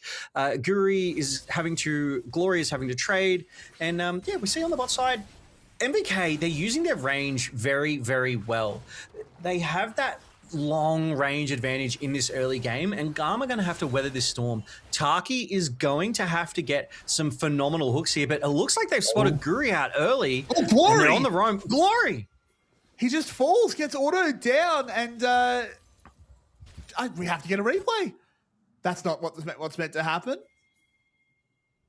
Yeah, I mean, Glory goes down in a solo bolo to Shawnee. Shawnee just getting the better of him. I'm loving that Shawnee is showing up on this Lissandra here, as well as Drakthar trying to get the blue buff, and Guri sniffs it out. The dogs are barking. I think Drakthar did just about manage to smite it though, so doesn't waste his time. He is just going to aggress into him, as it's not like Kiaya can really come and help. He can't walk through the Tristana. You just take a full bomb. Not a fun time at all. Let's have a look at what happened here. Glory is just low health and just risks it all to try and get the wave in a better place. Yeah, Shawnee knows the cool flash forward into the root as well, so it doesn't even give Glory the chance to flash away, and then that last auto landing after Glory flashes. So just timing there, I really think Glory needed to be more respectful of Shawnee's health advantage, as well as knowing he had the flash. And I mean, so far from watching game 1 and so far of game 2, Glory is aggressive in this mid lane. It's almost like he refuses to be bullied, even to his own detriment at times here, Carrick's. And arguably, that's not working out as Sparky gets an excellent hook on the bot side. Yeah, there is the catch there. Takes a lot of damage from the Caitlyn back as Glory and Shorty fighting again. They seem all right. Okay, there we go. We're back to it. Man, I love this. This is the LCP. This is what we know and love, Carrick's. They are fight, like all of the time. And it's not slowing down. Like this is the knockout quarterfinals, right? This is the third last match of the LCP Split 2. Glory coming under the tower. Sulong, can they find anything back onto him first? No, they can't. It's perfectly played by MVK. They get out clean. And that's what Nefiri's so good at, right? Is going under those towers and getting out alive. Being able to go untargetable just means you just drop any turret aggro that you may have got for yourself. It's Taki just taking the cheekiest recall, just keeping eyes on Guri. Oh, his recall was interrupted. He's forced to go back to that tower. And that's because he was so cheeky with it. He was like, yep, I'm going to keep eyes on. And they go, nope, we know you're there. We're going to prevent your recall and keep you in lane. But so far, this is a strong start again for MVK. They're up 2-0. They're up 1.5k gold. And those jungle objectives, they're online. The Chemtech Drake is up. Kiaya gets exhausted, just loses most of his health bar to this oppressive Tristana. When we did see this last week, of course, it was Kiaya playing it. It did play out much the same. Incredibly dominant early game, bullies out her lane opponent. The question will be if Kratos can snowball it. Kiaya really struggled with that. How do you want Kratos to sort of play this pick as the game continues? I want Kratos to use it to win through side lanes, right? Like, you've already got enough damage with Lissandra, Caitlyn, Nefiri, and protection with Karma there. I think Tristana just needs to stay in those sides and force a response and just and take towers before GAM can respond, right? It's the win through those objectives, because I really think GAM would win a team fight if ever it's a 5v5. They've got some frontliners, they've got some tankiness and health bars that it's going to take MVK a little bit longer to get through here. As we do see some rotations coming in. We see Drakthar on that top side, just got the scuttle, just getting that vision. He wants to set himself up for those grubs in about a minute and a half's time. And we haven't seen any items so far. Just a lot of pickaxes at the moment there, Carrick's. Speaks of high damage builds, I think. Yeah, we're going mining for gold, apparently. And so far, we've found ourselves a 1.5k gold lead. So we'll just have to keep on digging. It's I wonder if, look, there has been sort of flurries of actions, but other than, you know, I would say the only sort of unexpected kill that played out was that solo kill by Shorty. The dive in bot lane was a little bit scripted with the way everything had been played. There was really no counterplay for GAM. But we're now hitting level 6s. Ooh, Drakthar, he knows this is coming. Drakthar does get it, has the ult. It's really hard for him to use it. Yeah, but it's hard for him to use it here because Guri can, of course, just intangible that ult. Doesn't want to waste it. Shawnee first on the roam as well. I think Drakthar, as much as he read this well, might be forced to surrender this because Glory just simply cannot get over there to help. Blue buff resets again. There's the intangibility being used. Oh, a big play in the mid lane. Glory in trouble. Ace in the hole was used. Taki taking a huge amount of damage. Needs to retreat. Drakthar does land a good knock up there, but can he find any more? Does not have the ultimate. Used it as the flash forward from Haki. Drakthar trying to play around the passive. Gets another shield. He will fall. Artemis, he has everything to do and not enough tools to do it with. As GAM get pushed back, they lose another 2. I loved what I just saw, right? MVK were juggling their bodies to prevent GAM from getting any kills in that fight. They give nothing over to GAM. They're nearly 3,000 gold up at 8 minutes. No Drakes have been taken, the Grubs haven't been taken, and it just feels like this is a completely different GAM. This still feels like the same MVK though, right? Like they're still aggressive in this early game. They're still taking every opportunity to fight here, but GAM just don't have the answers to them in this early game. And we see it here, right? Guri and Haki doing that dance to not let Drakthar through. And then they're aggressing forward with the healthy bodies, right? Artemis trying to get onto Haki, but Sulong's in his face. Guri's in his face. He's not able to close out that job. And we see back in live a fight over Grubs. MVK need to be very careful. Kiaya is about to go mega. They do not want to fight until that's over. Might entail giving up the Grubs. Don't think you need to push into this. All the members of GAM, it's only Artemis not here, as they clearly want to get something back for this fairly disastrous early game. I don't think Guri's going to be able to force them off. This should just be 3 Grubs picked up for GAM. Happy enough.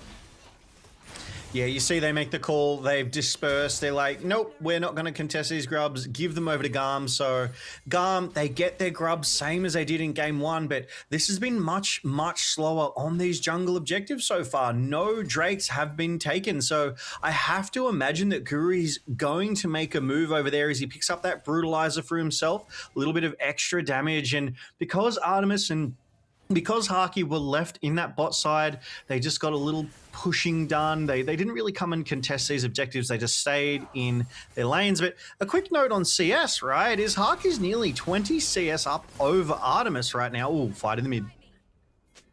Glory just has to rip the ultimate there. Feels a little bit unsafe. So far, this Ahri has been getting punished. The Lissandra counterpick working in absolute spades. And the crazy thing is this Lissandra counterpick, it's not necessarily meant to be a lane counter. Lissandra does do well into Ahri, but it's more about shutting down the kill potential around level 6 that the Vi and Ahri bring. But Shorty's taking it to the next level as he's a little bit ahead in CS. He got a solo kill. He's making it look a lot more brutal. Yeah, he's definitely making it look like it's a great counter in Ahri. I expect solo queue to be terrorized by Lissandra's in the mid lane after this one, at least here in Osh, as observers doing some work to show us the sneaky Drakthar in that bush. Haki needs to be careful, and I can't see Haki walking up. He's already being pushed up under his own tower. He's not going to step up any time soon. But one thing that I'm also really appreciating about Shawnee on this Lissandra is his consistency, right? He performed phenomenally on that last week, and he's looking to do it here again. There's the Vi ultimate bullet time, and bang, shutdown goes over. Good stuff. I blink and Caitlyn died. That's how quick that happened. It does trim down MVK's gold lead just a little bit. They get that priority, and they were going to start that Drake up, but they've decided to back away from this one for now, which is a really interesting call, right? Because Glory was there, Artemis, Drakthar, and Taki. They had the numbers, they have vision, but they've just decided, you know what? You can have this first Drake. It's so late in the game that it almost feels like Drakes aren't going to be the win con here, right? Because it's going to be another 15 or so minutes before the 4th Drake of the game is taken. And what's that? That's going to be 27 minutes into the game, right? That would be a very late win con for them at the moment. Yeah, I do agree with you. The fact that it's come in that late does devalue it quite a bit. They also had just used the Vi and the Misfortune ult. I don't think fighting would have been very wise. I'm glad GAM agreed with me as they start pivoting the Caitlyn to mid. We'll say the one thing I am pretty happy with from GAM is they've denied most of the tower plates to the Caitlyn. Has picked up 3, and I know that sounds great, but Caitlyn often gets 4 or 5. So Artemis has weathered that storm fairly well, but MVK, again, just aggressing in, stealing away another blue buff from Drakthar. Yeah, Drakthar is up significantly in CS, but it almost feels like Guru's having more of an impact when it comes to these team fights right now.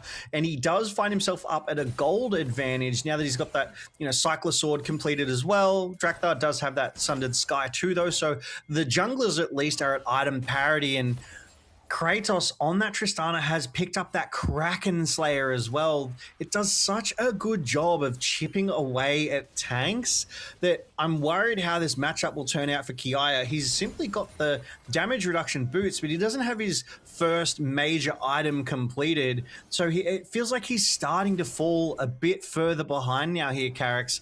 I feel like Kiaya on this he's going to have most of his impact in a big team fight. And that's yet to happen. We've got another minute and a half for the Rift Herald. We've got another 3 minutes for the next Drake. So we're not going to see it for at least, I want to call 3 minutes. I don't think we're going to see it at the Rift Herald. I agree with you. The Rift Herald seems a little bit unnecessary for MVK, at least. You've got a fantastic tower take. You've already got a Tristana. You've got a Caitlyn. You don't need to flip as, Harky does get caught out. The hook lands. The bullet time is bulleting. They just pick up the kill, and hey, if you can't do the combo on the mid laner, just do it on the ADC, as Glory will get put in the Ice Tomb. Has the Spirit Rushes, though, can now turn it around. Does a fair bit of damage, those forward. Oh, no, the charm misses. Glory's going to go down. Glory. Yeah, not having a good one against Shawnee on this Lissandra, getting the better of him 2 times now. That's essentially 2 solo bolos plus a tower for Shawnee in favor. I mean, I'm loving the aggression from Glory, and the plays are close, but I feel like he needs to be a little bit more respectful of Shawnee on this Lissandra. I feel like he needs to rewatch the VOD from last weekend and go, you know what? Shawnee's got hands. As Shawnee steps up and sort of starts this fight against the wave, and Glory loses about 50% of his health before he even starts to trade back onto Shawnee. And it's a good turnaround, it's a good trade, but he just has to dive too deep for this one. Yeah, I mean, if that charm lands, I think things go pretty differently, but it doesn't. So it does not matter, as there is the Herald's Q at MVK. Get that one for free, as we thought. No real fight over it. As this game is looking a bit different. Glory needs to get back into it. Yeah, look, MVK, they've started strong early and they're maintaining, right? About now is when GAM started to accelerate and take over in Game 1. It just doesn't look like they're doing that here in Game 2. They're very, very slowly chipping away at that gold lead. MVK was up at 3K, and now they're only, I dare say, at 2K at the 16th minute. But it's still a decent lead for MVK, where last game GAM had taken that entire lead from them by now. And this comp, it's not like they're a late game scaling comp like they were in Game 1 either. These are, I want to say, almost relatively even matched compositions in terms of game scaling carries. Do you agree with that? I think it's an interesting question when we come to scaling. I think in terms of individual champions, Tristana does scale really well. Caitlyn does scale into the late game very well as well. I think what will eventually get hard for MVK is how they set up fights, because you can't really do a front-to-back fight here, which is where a Tristana would like to end up, is just being able to use her range to hit from quite far away. It's hard to do that when you don't really have a front line. I think that's where the scaling might fall apart a little bit for MVK, is in terms of how they set up fights rather than individual champions actually falling off. Yeah, we do see that Rift Herald go down, take a big chunk out of that mid-tier 1 of GAM's. And Shawnee on this Lissandra, left in the bot side alone, just able to take the bot side tier 1. Glory moving to answer. Is still up in CS, but significantly down in gold. Does have that malevolence, does Glory, and we see that Shawnee does have that proto belt for that extra movement. This is something that we've seen Chovy in the LCK actually sort of, I'm not going to say pioneer, but really sort of push and bring up into priority recently, because it makes these mid laners who are very traditionally immobile much more mobile. They get a lot more access, a lot more sort of playmaking and survivability. They're less dependent on junglers coming through with a gank to help them out. And you can see that in the results, right? Shawnee is currently 2-0, has a 300 gold bounty on himself alone. As MVK, they push out this gold advantage. The second Drake of the game is on the Rift, and we see MVK, they're rotating to it immediately. They've got priority. They're going to go for this one, and GAM, they're not anywhere near to respond, I think. Yeah, they are in the area, but MVK is really not rushing it. I think MVK wants to stop this top lane play that GAM were instituting for the moment, as they do get forced back with all the movement of the Neferi of the Caitlyn up towards the top side. GAM call that off. MVK could return to the Dragon, but it's as you said before, the first Dragon was taken so late. You know, we're nearly at 19 minutes and only one Drake has gone down. Drake is just not the win condition this game, unless this goes super, super long. GAM will still add it to their tally just in case. You may as well plan for the worst. But still, I don't think either team are going to be having huge fights around Dragon. Yeah, no, this is what, a 19-minute second Dragon? I like that. Drakthar walked away and was like, and now I'll smite, just to like clinch it. But yeah, 19 minutes for the second Dragon, and now it's one apiece. So you need another 15 minutes to get 3 more for a soul, right? So another 15 minutes would take this out to a 34-minute game. And in the LCP, we average around 31 minutes. So it will take a lot of time to get that soul up and running. It's, I dare say, absolutely not. Ooh, good dodge from Haki there. Flash for flash, just to respect the 3-man dive. You do love to see it. Haki not willing to give over that kill. A great value flash, in my opinion, there, Carrix. Yeah, I think that was very, very high value to get away from that one. But MVK, again, aggressing. It's interesting. GAM have placed a bit of a weird vision line that I think MVK is struggling to clear out. They have all the priority to clear out vision lines, but GAM's vision is so aggressive that they're not spotting it. Shawnee has kind of snuck through. They should know where he is, but they know he hasn't left as Drakthar, oh, he's in trouble. Ace in the hole coming in. Oh, no, he tries to go forward to get the shield. He's floundering a little bit, flashing away. Will go down to Haki. The teleport has been called. GAM, they're in trouble. Tagi having to flash away. There's the jump forward. Artemis as well, having to flash and cleanse. Oh, it's not what you want to see. This is a little bit disjointed from GAM. I feel the only disjointed there was Drakthar. That just felt really, really weird. Was obviously moving into his own jungle to clear, which is exactly what you would expect a jungler to do. But then he was called out by Shawnee on that Lysandra, got a healthy chunk of damage, and no other members of GAM were sort of anywhere near Drakthar to assist him. And he decides to go back in against Shawnee with vision of the rest of MVK just around the corner. Okay, I see it now with that sort of larger obs. Thought maybe would be able to collapse and pincer maneuver, but MVK were just able to shut the door and back in live. Come back to live. Shawnee did get hunted down, did his best to hide in the frozen tomb, but the tomb was his end. That's a good shutdown taken back. Glory gets a lot of gold back into it, and Kiaya finds another.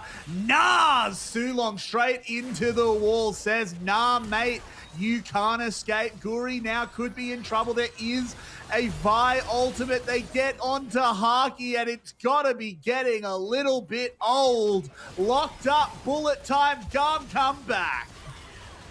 Suddenly they go 3-0. Suddenly they swing it in their favor. They cut MVK's gold lead from 3K down to 1. They turn onto the Baron immediately as a 5-man. Only Kratos and Guri are here to fight this one. The rest of MVK racing out. Shawnee has committed the TP.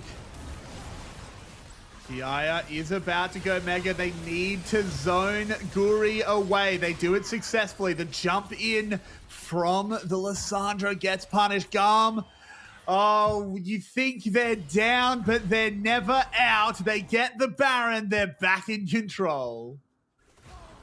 This one took them a little longer as we do go to the replay on this. Taki's playing with Shawnee, just faking out the hooks.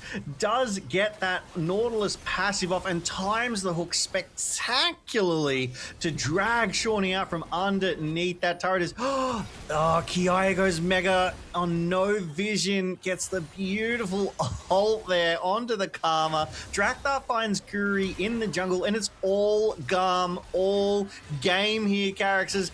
This combo is something I want to talk about. Drakthar and Artemis have been doing that to perfection. The moment Drakthar has ulted, Artemis has let rip with that bullet time and has basically done 100% damage, and it's almost been a guaranteed kill.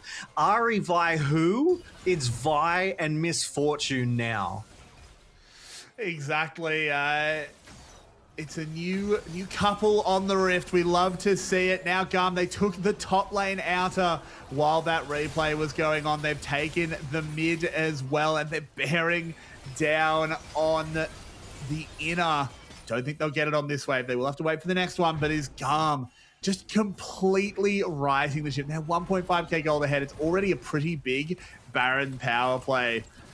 Kiaya is in mega form. I still don't think he can step up to Kratos. That is still a pretty scary Tristana, especially with Shorty lurking in the wings. But there's another dragon on the map. GAM can easily reset. Add that, as we've been saying, the dragons are not super high value this game, but they're not no value. Yeah, definitely. They still give you the little buffs from each and every single Drake. The Mountain Drake giving you that little bit of extra, MR and armor as well. So it's a nice little buff that's worth going for if you've got nothing else on the Rift. It's a nice little sort of injection of effectively gold advantage too, because those stats are worth gold. So they do take that Drake. MVK unable to secure it, and they weren't able to get that top side tier 2. So Kiai was able to defend that in the face of Kratos and Shawnee, those Baron empowered minions doing some good work here. And you see GAM's Baron power play, it's currently out at 3,500 gold here, Carrick. It's taken the 1,000 gold lead MVK had and handed another 2,500 over to GAM. It did take them a little bit longer this game to do it, but they've turned it around just like they did in game 1.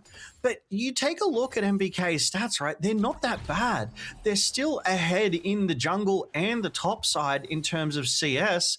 The only major gold lead is on Artemis. If MVK can find a way to shut down this Misfortune, they could still very much win these team fights. Oh, they absolutely can. This game is by no means over. I'll not be counting either of these teams out. They thrive in the chaos. It's where they're both in their comfort zone. I need to see a little bit more out of Glory so far. I think game 1, he had incredibly high level performance. So far, game 2, hasn't quite been there, but that said, has managed to build up a gold lead. It's not too surprising in the matchup. Gets himself ahead, has a bit of a gold lead as well as that CS lead. Logan, if you're MVK, how are you playing this one out? I was actually I was going to point that out as well. He's got a fantastic CS advantage over Shawnee, but you also take a look at their items. They've got the same items. They've both got proto belts. They've both got malevolences. But how do we see MVK playing this one out? That's a really good question. And it's something that's concerning, right? Because we pointed it out in draft, and we've mentioned it again and again throughout the game, is they've just got no frontline. They've got no tanks, right? They can't stand up in the face of the damage. I feel like they've built themselves a pick comp and they're not picking, right? Shawnee on this Lissandra is able to get some sort of, dare I say, hyper mobility. And we need to see him, I dare say, be that engage tool that MVK is so sorely lacking, get into that backline and effectively assassinate Artemis before GAM are even able to respond. That will give them the team advantage, but Drakthar aggressing forward. Yeah, again, very hard for him to actually aggress onto Guri, because as soon as he presses the ult, the Nefiri invuln will come out straight away. So Guri does give Guri quite a lot of leeway to play very, very aggressive. This ward as well in the brush doing a really good job. They can read pretty accurately where Drakthar is. At the moment, though, he is just covering waves. This is not a super aggro move. There is no objectives up on the map. It's Baron in 40 seconds. GAM have all of the vision around that objective. And that's the thing, right? Once you start to get priority, once you start to get that vision, that control, you can see where your enemy team is going to come from, and you can get those smart angles into these fights. As GAM, they're sieging the top tier 2 of MVK right now, and MVK, they're waiting in the wings. I like how Guri was waiting there, but Taki, like, just had vision on him. He's like, what are you doing there? I can see you, mate. We know you're coming for this tower. As Haki will respond and collect that bit of gold, that bit of XP, that bit of CS for himself. And yeah, as you see, GAM have so much vision in MVK's topside jungle, and MVK, they've got very little vision generally right now because GAM are doing such a good job of clearing it out.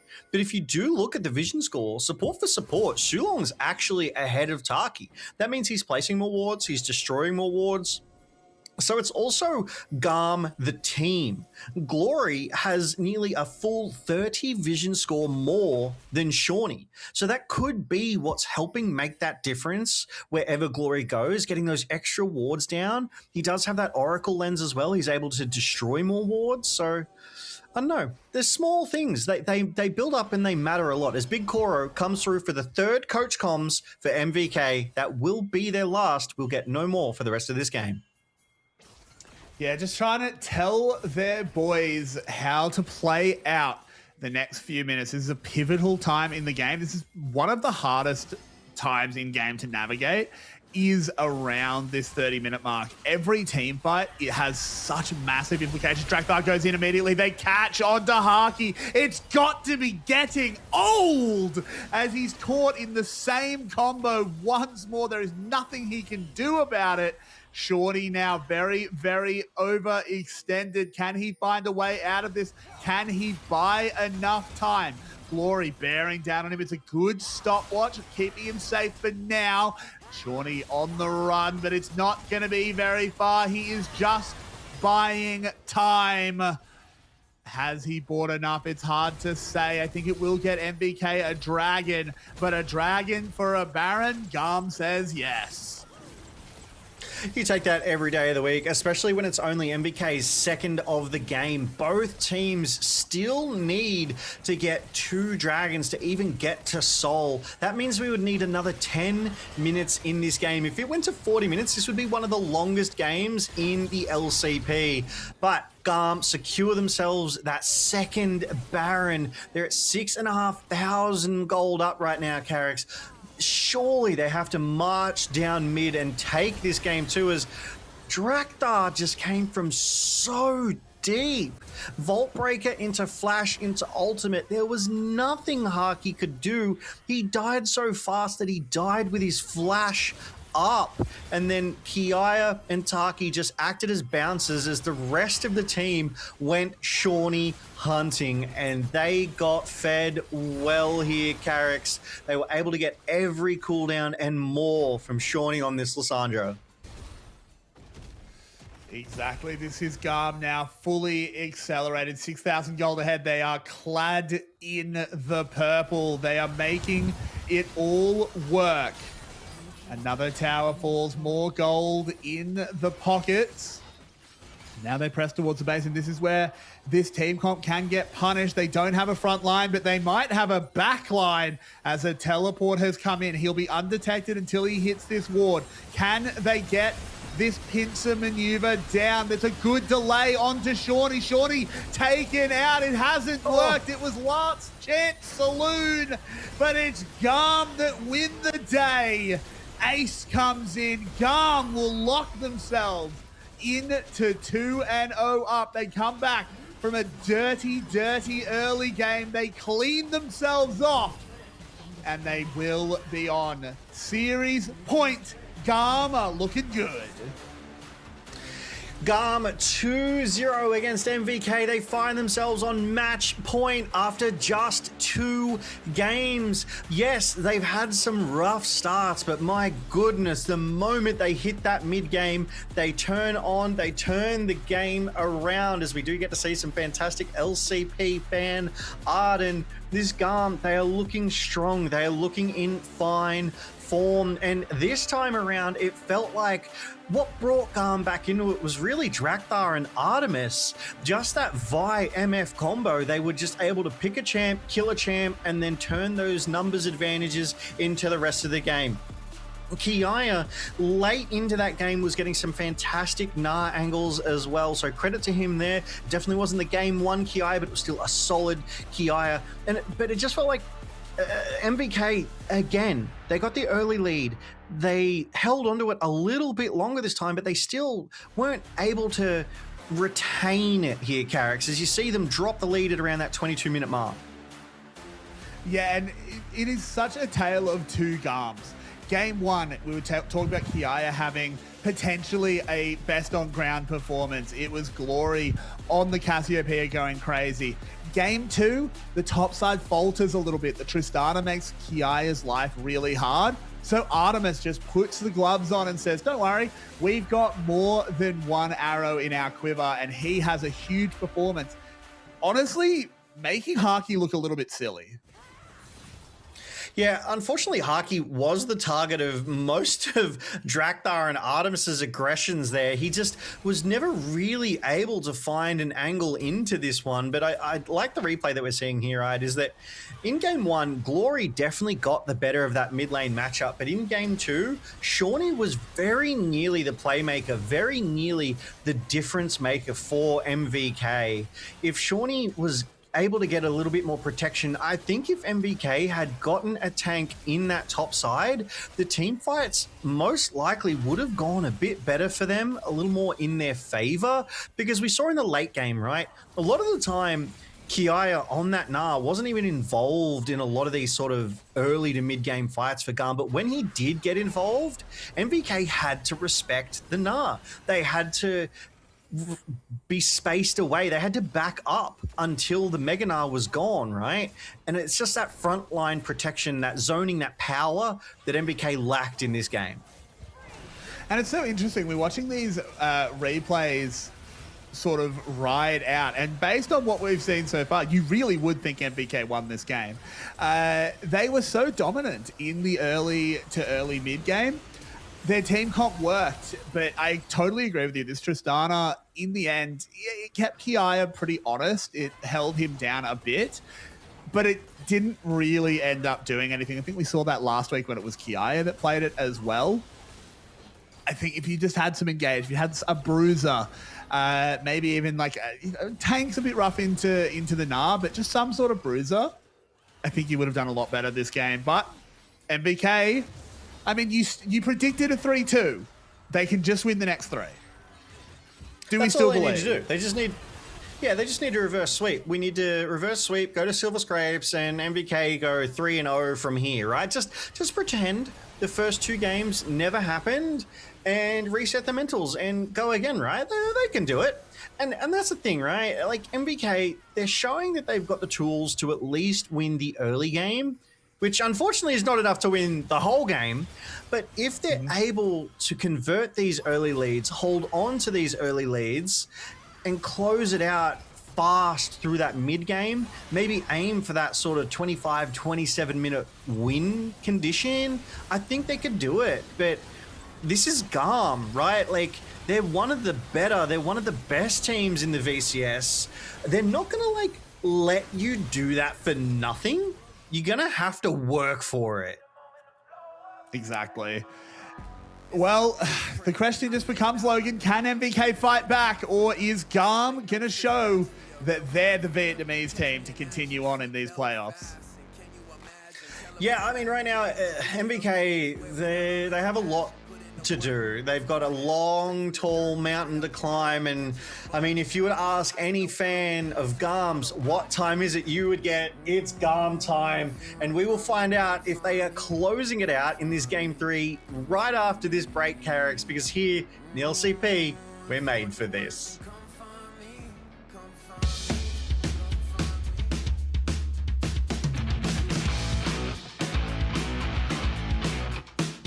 Sau đó thì sao? Sau đó thì tiến họ đang đẩy tiếp trên đường giữa, mở luôn ngay lập tức. Nhưng mà sau khi gặp nguy hiểm, bảo đạn xả khá là đẹp. Bút lao vào hút tung hay quá. cơ hội quét sạch cho team Cinderwell và 3 mạng có cho chúng ta. 也是只能慢慢走进来，先是一个球放出去，瑞儿被踹出去了，全部 CT 控制放在小 C 身上，玉铁之作没骑出来，就在空中倒地。而 Pop 9这里选择钻出去，还2个顶2个，配上好玉姐的 double。差一点，而且没有前排的关系，但是野区的2被抓了，不对，嘉文被顶了起来 ，Pop 9交闪后面有一个华丽谢幕，这波野区打起来。 谁开大 ，Pistol 往后闪，这里有心有无双，但是冰鸟明明非常不错，轰左，然后后面有一个往前输的机会，迪瑞这里只能交闪，轰左也想追，还能操作吗？比尔想保住雷兹，这里先把冰鸟给推到墙上，后面有个致命伏笔定住对方的冰鸟，但是比尔要被留住 ，DCG 野区的碰撞防守打了一波意外杀。 Đi sát vào tường xuống khu vực đường dưới để hỗ trợ cho SD. Những ý định băng trụ của Deep Road vẫn có. Bóng nay đi thẳng vào làm choáng, đánh đu lên câu thời gian, đáp xuống chạy về trụ. Bia sẽ hỗ trợ tốt cho đi trong pha này. Thậm chí chúng ta có cơ hội phản công khi Sao Si đã khá là thất máu, nhưng đi cũng bị bắn khá nhiều. Hôm nay mất công kích vũ bão, Dide đã vào vị trí nhắm vào phía rừng của đối phương, có đầy đủ tầm nhìn, đang khép góc lại cứ đánh tay mà thôi. Hôm nay quyết định đổi góc, giật bắn cũng được kích hoạt vào chỗ của Dide và tạm thời Dide cũng phải tìm cách đúng bởi máu của ta không còn nhiều đó, và phải tốc biến qua tường. Khi mà SD vẫn đang bắn tốt nhưng xác định tốc biến là chưa đủ, bắn không đủ rồi. Nội tại được kích hoạt sau lượt 90. Lần sau nếu như cái cán nhận trúng kết hợp với lại 7 thì đó có thể là màn hạ gục, nhưng cán nhận đã bị che cho nên là Phân vẫn có khoảng trống tiến lên, nhưng người không bị áp lực nhiều lắm là Sắp nằm xuống, Fan cũng nằm luôn. Double kill cho Bia.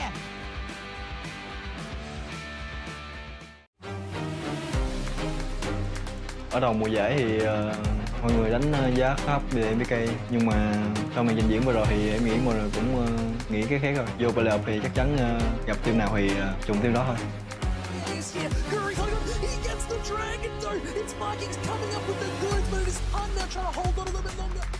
Đối thủ phải chuẩn bị thật kỹ để đối đầu với bọn em, vì bọn em rất nhiều cái sự độc đáo để mang ra trong trận đấu gặp bọn họ.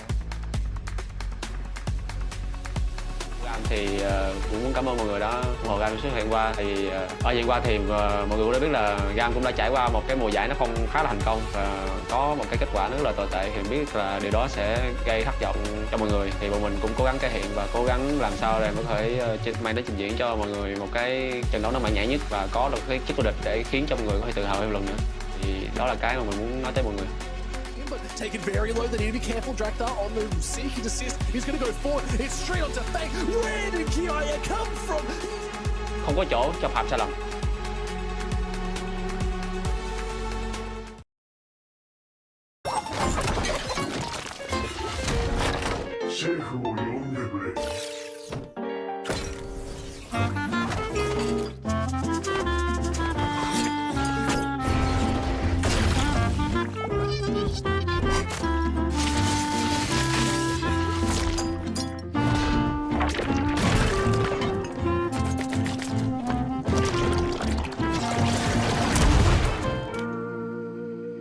ちょっとかじらせてもらうよ。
Welcome back to finals week. We find ourselves in the quarter final. It is do or die. MVK backs against the wall. They find themselves down 2-0 against GAM here, Carrix.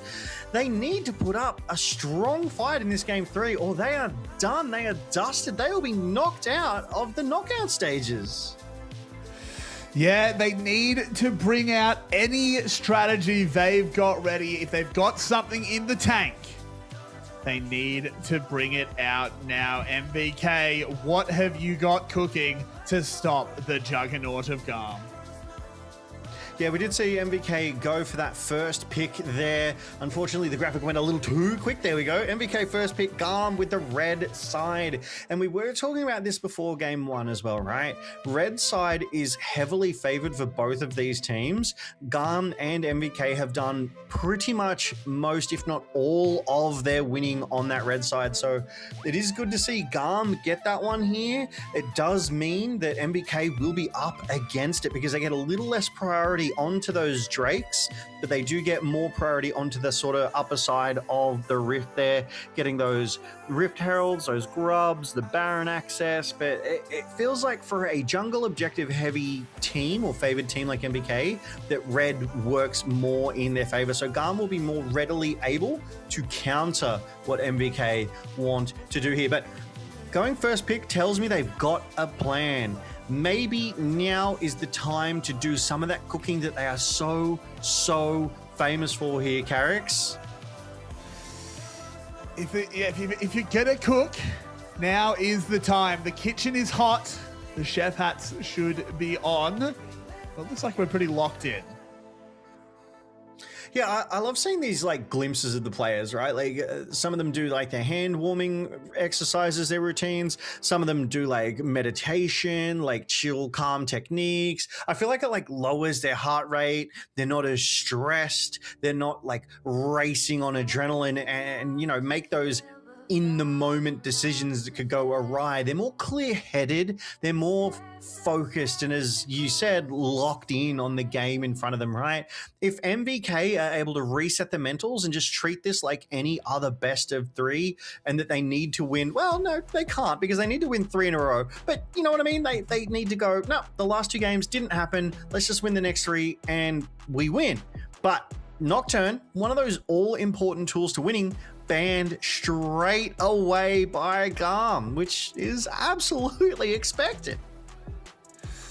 Yeah, look, I don't think that ban will change. Have also been consistently banning out this Seraphine. They do not want to let Haki and Sulong have a really strong bot lane duo in the Ashe Seraphine. Jace taken out.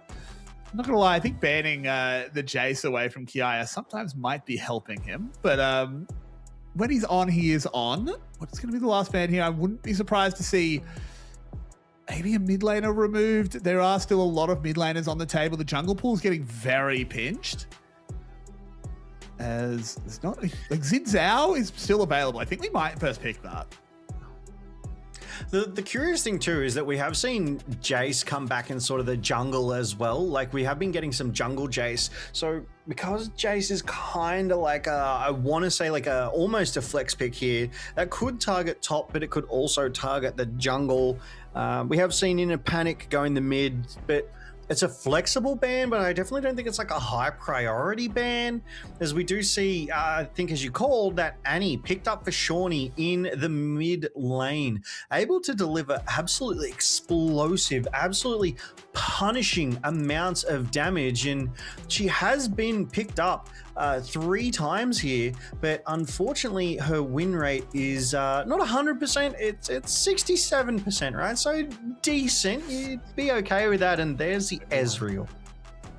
Yeah, now GAM have chosen to take Lucian Milio. They had to know that the Ezreal was going to be picked into them, but I don't know if I agree with the decision. Lucian Milio, that's a hell of a combo. But Ezreal, and particularly in the hands of these ADCs, is a hell of a champion.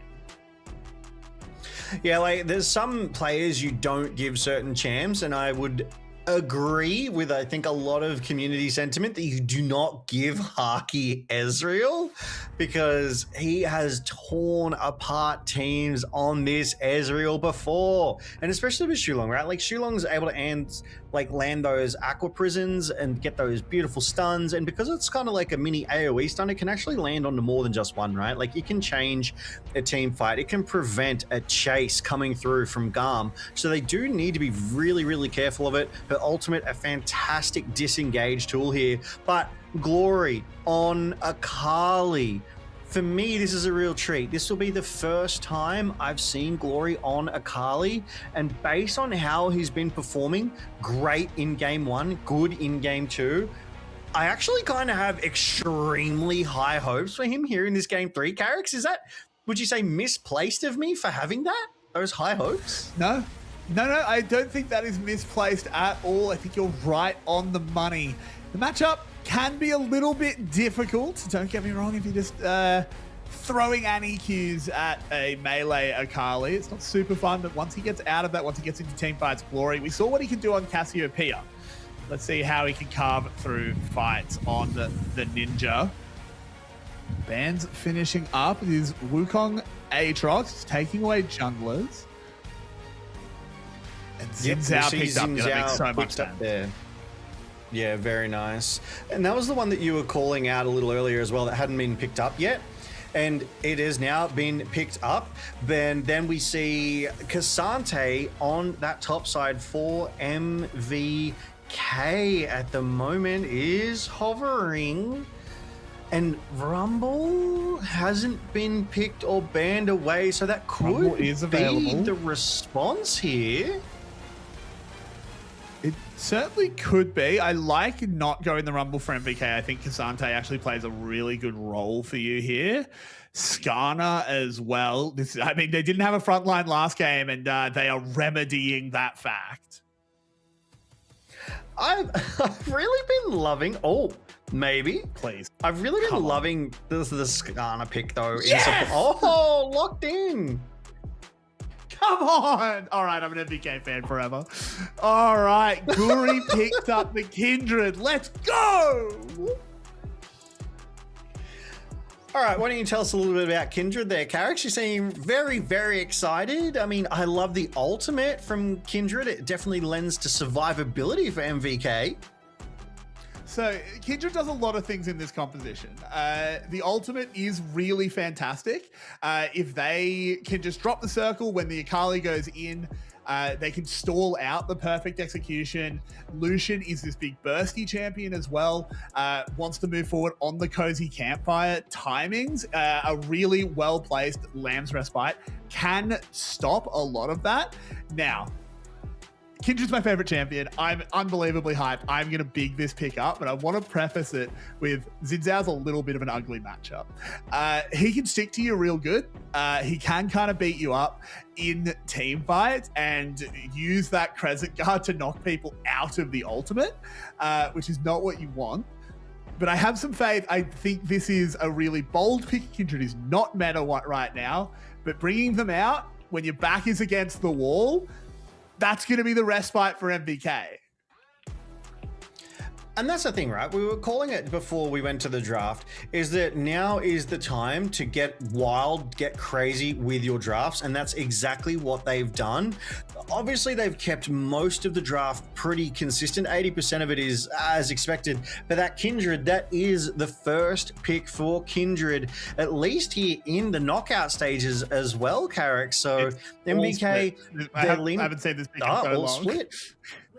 There you go. And you would know, I mean, you love the Kindred and we're following it. The observers got your excitement as we are on Summoner's Rift for Game 3 of tonight's best of 5 series between MVK and GAM. GAM find themselves up 2-0. MVK, they cannot lose this one. This is match point. GAM win this, they move up, and MVK is knocked out here, so it's all on the line. But we do the new Pandemonium Annie skin. All right, cool. I like the look of that one. Yeah, unfortunately not the Pandemonium Kindred skin, which in my opinion is one of her better ones. Spirit Blossom, it's not a bad choice by any means. It's not her best skin. Prestige Porcelain is her best skin. I will not hear any debate on it. Sorry, I finally get to nerd out about this character. You're going to have to take the reins a little bit because I'm only going to be talking about Kindred. That's A-okay. You forewarned me. I can talk about the rest as well if needs be. But one champ that we didn't actually talk about, even in the draft, even inside selectors, Guri there, just what are we seeing here? He's just invading. He's setting up vertical jungling here. Yeah, avoided that ward very, very nicely as well. Gets his own deep ward down. So just an early invade to steal the blue ward away from Drakthar as Glory here getting chunked out by Sean. The flash. Yeah, has to flash away. Level 2 to level 1. Just couldn't keep up with that as I'm just kind of waiting for Scuttles to spawn because obviously the one thing with Kindred, this is my least favorite part of the champion, is the game begins with a coin flip. You can generally make sure that you get one Scuttle, but you just have to hope that it's the one that Wolf decides to mark. As Guri will spot Drakthar out. They go over the wall. Oh. Hello, Glory. Meet death as it goes in. First blood is secured. And that is lovely stuff for this Kindred. That was a fantastic play, and it all kind of started when Guri went on that deep invade onto that blue buff, and he gets that, takes away some of the jungle from Drakthar, and that pressure that Shawnee was able to exert onto Glory, getting the flash out of him, and Guri just comes over the wall there, and Shawnee had the aggro, was tanking the tower shots. They timed it to perfection. That stun there as well, meaning Glory cannot get away. Guri's able to free fire, snags that first blood bonus there as well. And I mean, MVK, they're off to the races, but we can't get too excited. We've seen this 2 games in a row before, Carrix, and GAM have found a way back into this every single time, whereas Drakthar, he's trying to make sure he gets the jungle of Guri now because he knows Guri got his. But they're going to try and collapse on him, and early on is not when you really want to be fighting Kindred. Yes, it looks good for Drakthar. He's able to do a lot of damage. It does actually burn the flash. The timing not really great there. We needed to have the lane sort of classic. If you're going to contest that in that way, you need the Annie a lot closer than she was. Now, Guri, despite the good start, he sort of set up the vertical jungling, had Drakthar fumbling a little bit, has sort of been equalized, is lucky that the timing works out, that crab will be marked, so should be able to just go down to the bot side, but he just wants to play aggressive. Guri is playing ultra aggressive this game. Hops over the Shawnee wall. is there. The slow is there from that mounting dread. Shawnee over the wall, lands the stun. They'll move on in. That should be a mark claim. Yeah, there it is. As that's now 2 kills with Kindred. We go immediately to the bot side where GAM fire back onto Haki. Really well done by GAM there to get something back on that bot side because Guri is currently everywhere, running amok in the back lines of GAM. So the bot side not to be outdone, and the mid tangling. Oh, Guri and Shawnee going for it again. Yeah, they can't quite lock Glory down. He obviously did have that E. Guri really wants to get round to this Scuttle Crab, but I don't think he can get there. Taki just first to the play. This will be the first 2 Scuttle Crab marks denied. So let's have a look at the replay here. Artemis just got the better of them. Even in the stun, all right, because Haki had been chipped down below 50% already, so GAM had the health bars to trade. The stun and healing from Shulong still not enough for the damage that Artemis was able to put down onto Haki. I really think they underestimated that. He's got the Sheen, he's got the 2 long swords, so quite a bit of damage in the back pocket of Artemis on that Lucian. And this proves why they keep banning Lucian away, right? You can't let Artemis have champs like Lucian, just like you can't let Haki have champs like Ezreal. I don't think the bot lane of MVK is out of this by a long shot. I mean, that would be an exaggerating statement. It's only 2-1. It's only 500 gold advantage over to MVK. The first Drake of the game is up, though, and MVK's bot lane, they do have priority right now, so Guri, he could make a move for this if he wanted. Oh my god. As Artemis is just going to move forward. Clearly, they have found the counter to Ezreal, just gunning him down. Sulong has to just watch as he goes down.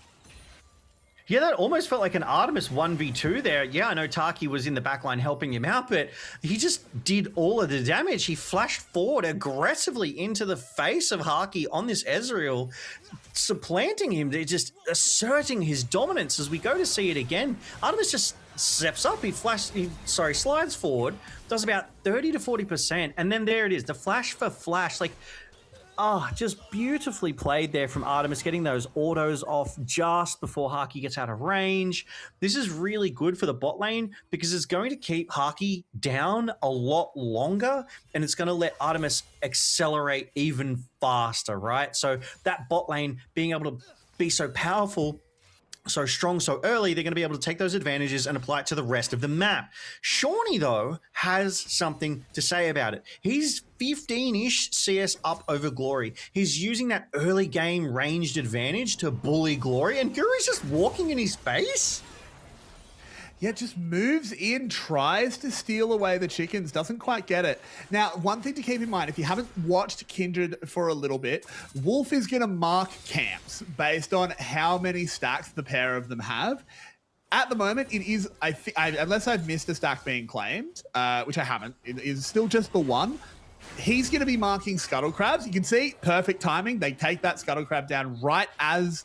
No, the mark actually didn't get a chance to form. They killed it too quickly. So that is still only one stack for Guri. The big breakpoint is 4. More stacks is more good, but 4 is what Kindred needs to get to. Once they get to 4, they turn into a real champion. Yeah, because I think it's that passive mark of the Kindred, isn't it? And you'll correct me here because I don't know Kindred overly well, but I do know she gets some extra range, I believe, as well as some other bits and pieces, Carrix. Yeah, so again, I love being able to talk about a champion. I love so much. Basically, she gets extra range based on the amount of stack she has, but there's a big like jump at 4, and then it's a little bit progressive from there. It is not nearly as much of a jump.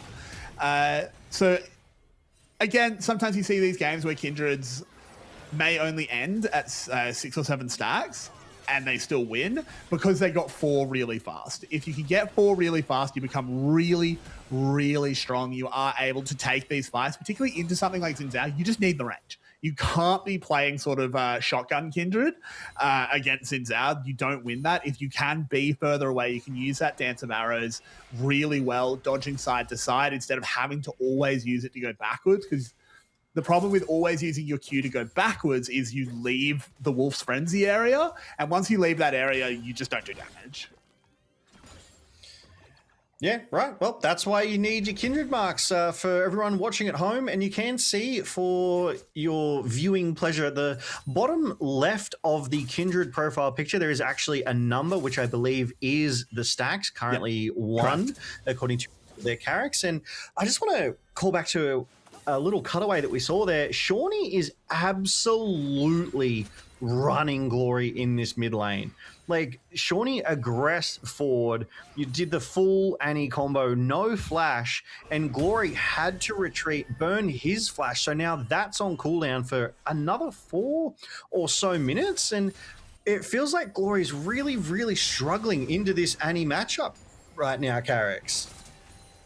Yeah, we sort of said it in draft that it's not super fun to play the melee Akali into the Annie. You just do kind of get those point and click stuns. It doesn't really matter how often you dash around. She just presses Q and it'll find you. It will get to you eventually, no matter how many dashes you have, and you will be stunned. I will more be judging Glory in team fights though, as Shawnee, the Spidey senses tingling. Guri knows that Drakthar was coming. Yeah, well spotted there. Drakthar just abandoning that play, which I like, right? I feel like that's definitely the hallmarks of a professional. I think that speaks to experience, is knowing when the play is up and being able to cancel that one out. MVK, though, they're here in the area. There's no objective to fight for. What is happening right now? Every member of GAM in the mid lane trying to make something happen.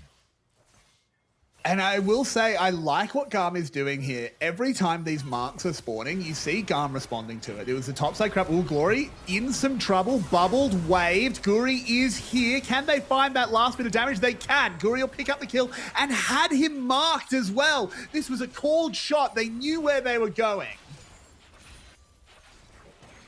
And that's really aggressive. Oh, double stun. Good bubble. The tower is a little bit too fearsome to dive right now. They're doing some serious... They're going to move forward. Drakthar gets aggressed on. Guri wants this one, but can't get through the Crescent Guard. Doesn't quite have the ability to get close. Drops the Lamb's Respite to try and protect Sulong. Sulong actually just doesn't need it. So a little bit of a waste there, but it's a good play for MVK regardless.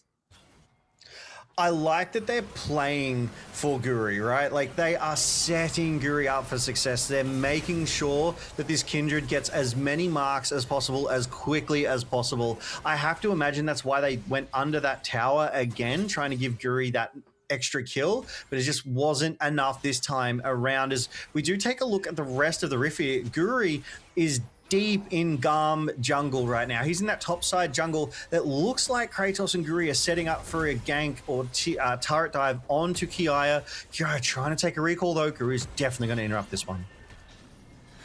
Yeah, he's going to try and get onto Kiaya. Needs to play very safe though, but burning the ult, this helps Kratos out a lot. This will be tower plates given over. This Kindred getting even more gold. They know exactly where their bread is buttered. I love buttered bread. It's so much more delicious. Yeah. It's much more palatable, easy to eat. I don't know if Kindred is like good for the palate though. Like, I would argue she's very, very spicy. Will definitely kick up a fuss if you do try that with Kindred. I don't think you should try and eat death. Probably not good for you, as Guri will encounter Drakthar. It's very hard to outsmite a Kindred. You just time your smite with the big bite from Wolf, as unfortunately Guri can't move into his jungle. He knows that the rest of the team's here. MVK are going to aggress back in. Guri in some trouble, trying to dance away. Does not have the Lamb's Respite, went too aggressive and taken down. Yeah, good play there by GAM. They were owning that jungle and MVK were responding, so they just decided to shut down Guri. They remember that Guri did not have that ultimate, that Lamb's Respite, as you called, from that mid-fight earlier, and that's one of those critical ultimates, right, that can turn a fight around. Oh, he's all right. Just ease away from Drakthar, but Drakthar again just sees that mark on a Scuttle Crab, goes straight to it. Guri, as happy I am with his early play on Kindred, has not been prioritizing these marks. He's still only at 2. He has not claimed a jungle camp mark yet. Yeah, and that's in part due to him not prioritizing them, but also Drakthar not over-prioritizing, but he is treating them with the respect and priority that they deserve, right? Like, because he knows, just like every jungler, just like you know right now, is that if you can kill those marked jungle objectives and deny that mark to that Kindred, it just slows them down. It buys you and your team that much more time. It gives you that much more advantage. So I really do like these plays coming out of Drakthar, but we take a quick look across the board. The Rift Herald up in 10, second Drake of the game up in 30, and MVK, they found themselves at nearly a 1,000 gold lead at the 15-minute mark. But Carrix, we've seen this in game 1. We've seen this in game 2. MVK have had bigger leads from here, and GAM have still found a way back in. However, they haven't had to face Guri on this Kindred, and I'm liking the movement I'm seeing and the damage that will be coming out with that Kraken Slayer completed now too. Yeah, has got the Kraken Slayer early. Just wants to have massive burst. It has natural synergies. Oh, hang on. Speaking of burst, It is Shawnee going in onto Glory. Can't quite get another stun, so just chunking the Akali out, forcing him back.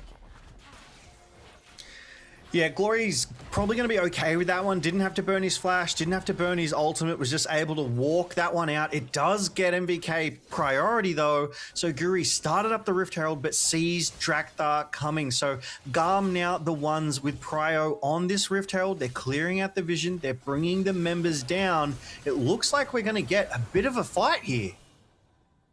Drakthar takes a little bit of damage, but nothing to really write home about. Being down Tibbers makes this fight a little bit harder to take. You also don't have your second item for Haki while it is 2 items completed for Artemis. I think give this one up. Don't know if we want to risk the game on it. We can just get Prio in mid. Maybe try and find an invade, try and find some vision so that our Kindred can find a stack or two. Yeah, definitely that rapid fire cannon and that Essence Reaver there completed for Artemis. That's a lot of crit. That's, I think, 50% crit in the back pocket of that Lucian. Gets a good culling and good buy to, say, Sulong or Haki, maybe even Shawnee. We did see that Shawnee's flash has come up, though, so has that survivability. And I like this call. MVK, they acknowledged that they didn't really want to. They couldn't really fight that Rift Herald, so instead they go for this Drake on the bot side. Ooh. Breath of Life does get it as Guri secures the dragon, hops over the wall. We'll be happy with that one. Still doing his job as the jungler. Happy with him so far. But as you've said, the problem this series, the story of the series has been MVK getting to early leads and not transitioning it well. They still need to get past that hurdle. Yeah, but I definitely like this composition more, Carrix. There's more tankiness in it, right? Like the Cassante, Kiaya with the fancy feet. But Cassante, one of the biggest tanks in League. Hang on, all out coming in. Gwen is not immune to that. Can Kratos find the last little bit of damage, or will Kiaya be able to regen through? Snip, snip, snip. Gweb doing the job.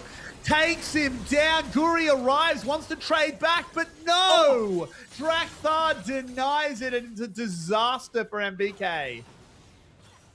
Kiaya with the fancy feet out, just maneuvers everything Kratos was throwing at him, lives by the skin of his teeth. Then we see Drakthar rotate down, they take out Guri, they take out Kratos, they take out the bot side tier 1, and they massively chunk the bot side tier 2. This is disastrous for MVK right now.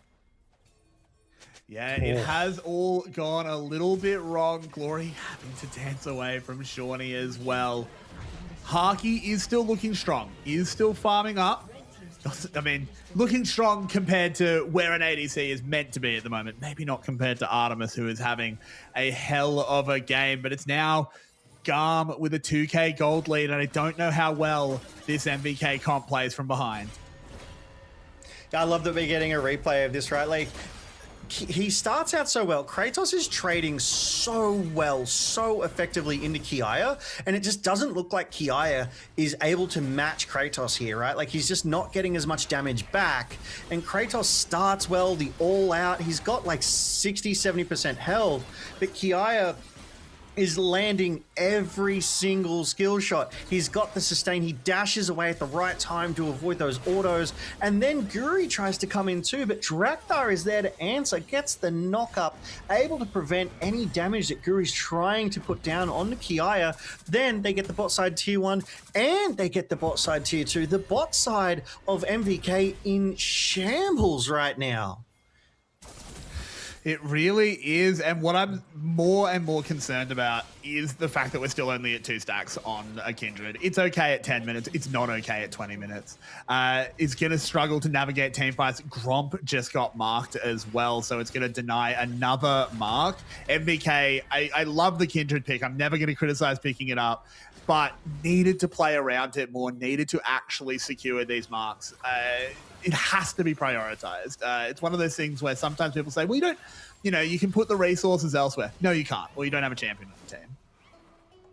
Yeah, you were so right. Like, it looked like they were playing for Guri in that early game. It looked like they were trying to set him up and get him those stacks. But, I mean, like you've pointed out as well, I dare say Drakthar putting so much priority onto these marked scuttle crabs has really chipped away, has really slowed, has really hampered that mark stacking that Guri on this Kindred wants to be able to do. So it's turned out to be a very, very effective early game investment to slow this mid to late game scaling that traditionally these Kindreds can do. And then, I mean, is it the Kiaya diff again here, Carrix? Because Kiaya made game one. In my opinion, he was player of the game. He was good in game two, came back in that sort of late game to really have a lot of influence and impact. And this is a Gwen. This is an AP scaling monster. If Kiaya is able to find one good fight, I dare say he'll take over the game. Guri's caught. He's going to have to drop his ult for himself. This is not where you want to do it. He's able to build up that mounting dread. If he can play this properly, no. Can't quite do it. Over the wall goes Shawnee, but I don't think it's going to work out. Drakthar is healing. He heals for so long that he takes too long to die. And GAM are just putting on the accelerator. They are building a lead. 1 for 3. They take out Drakthar, but in return, Guri, Shawnee, and Haki all go down. GAM put together an excellent team fight, and it all came off the back of that start there from Kiaya on the Gwen, as we were talking about it. That 2-item AP frontline menace. And as Guri clearing a ward, right, as we see this excellent vision toggle from our observers, GAM saw Guri and collapsed immediately. They were like, you cannot stay in our jungle, as that ult from Nami doesn't do overly much to dissuade what GAM is doing. Artemis flashing over the wall to make sure he finishes Haki off, and Shawnee living just long enough to help take out Drakthar. But 1 for 3, you take that any day of the week. GAM 2.2k in the lead. Drake on the Rift, it looks to be GAM's, and then there is a Baron as well to boot. I mean, MVK, they're yet to find a way to be able to answer this mid to late game GAM. Yes, Guri's picked up that third stack, but Carrix, I'm struggling to see a way back in for them from here. I am too. As I want to keep picking up the Kindred. I want to keep saying that it will carry, but I just don't think it can. Unfortunately, they have fallen quite far behind now. Haki is getting smacked around in this ADC matchup, and the problem is going to be Kiaya. We sort of talked about, oh no, as Guri just over aggressive there, just silly stuff. Cannot be doing that. Did you see the bait too? Like, Kiaya went up and around and came back down, showed himself to bait Guri to go up for Kiaya, and Drakthar was there at the same time and suddenly turned it into a 2v1. Like, Haki didn't have a good game 2, and unfortunately he's not having a great game 3 here either. And Guri on this Kindred, the start was promising, but the end is not so promising right now as Artemis drops the culling just to keep MVK away, but Carrix fights are brewing around the Baron.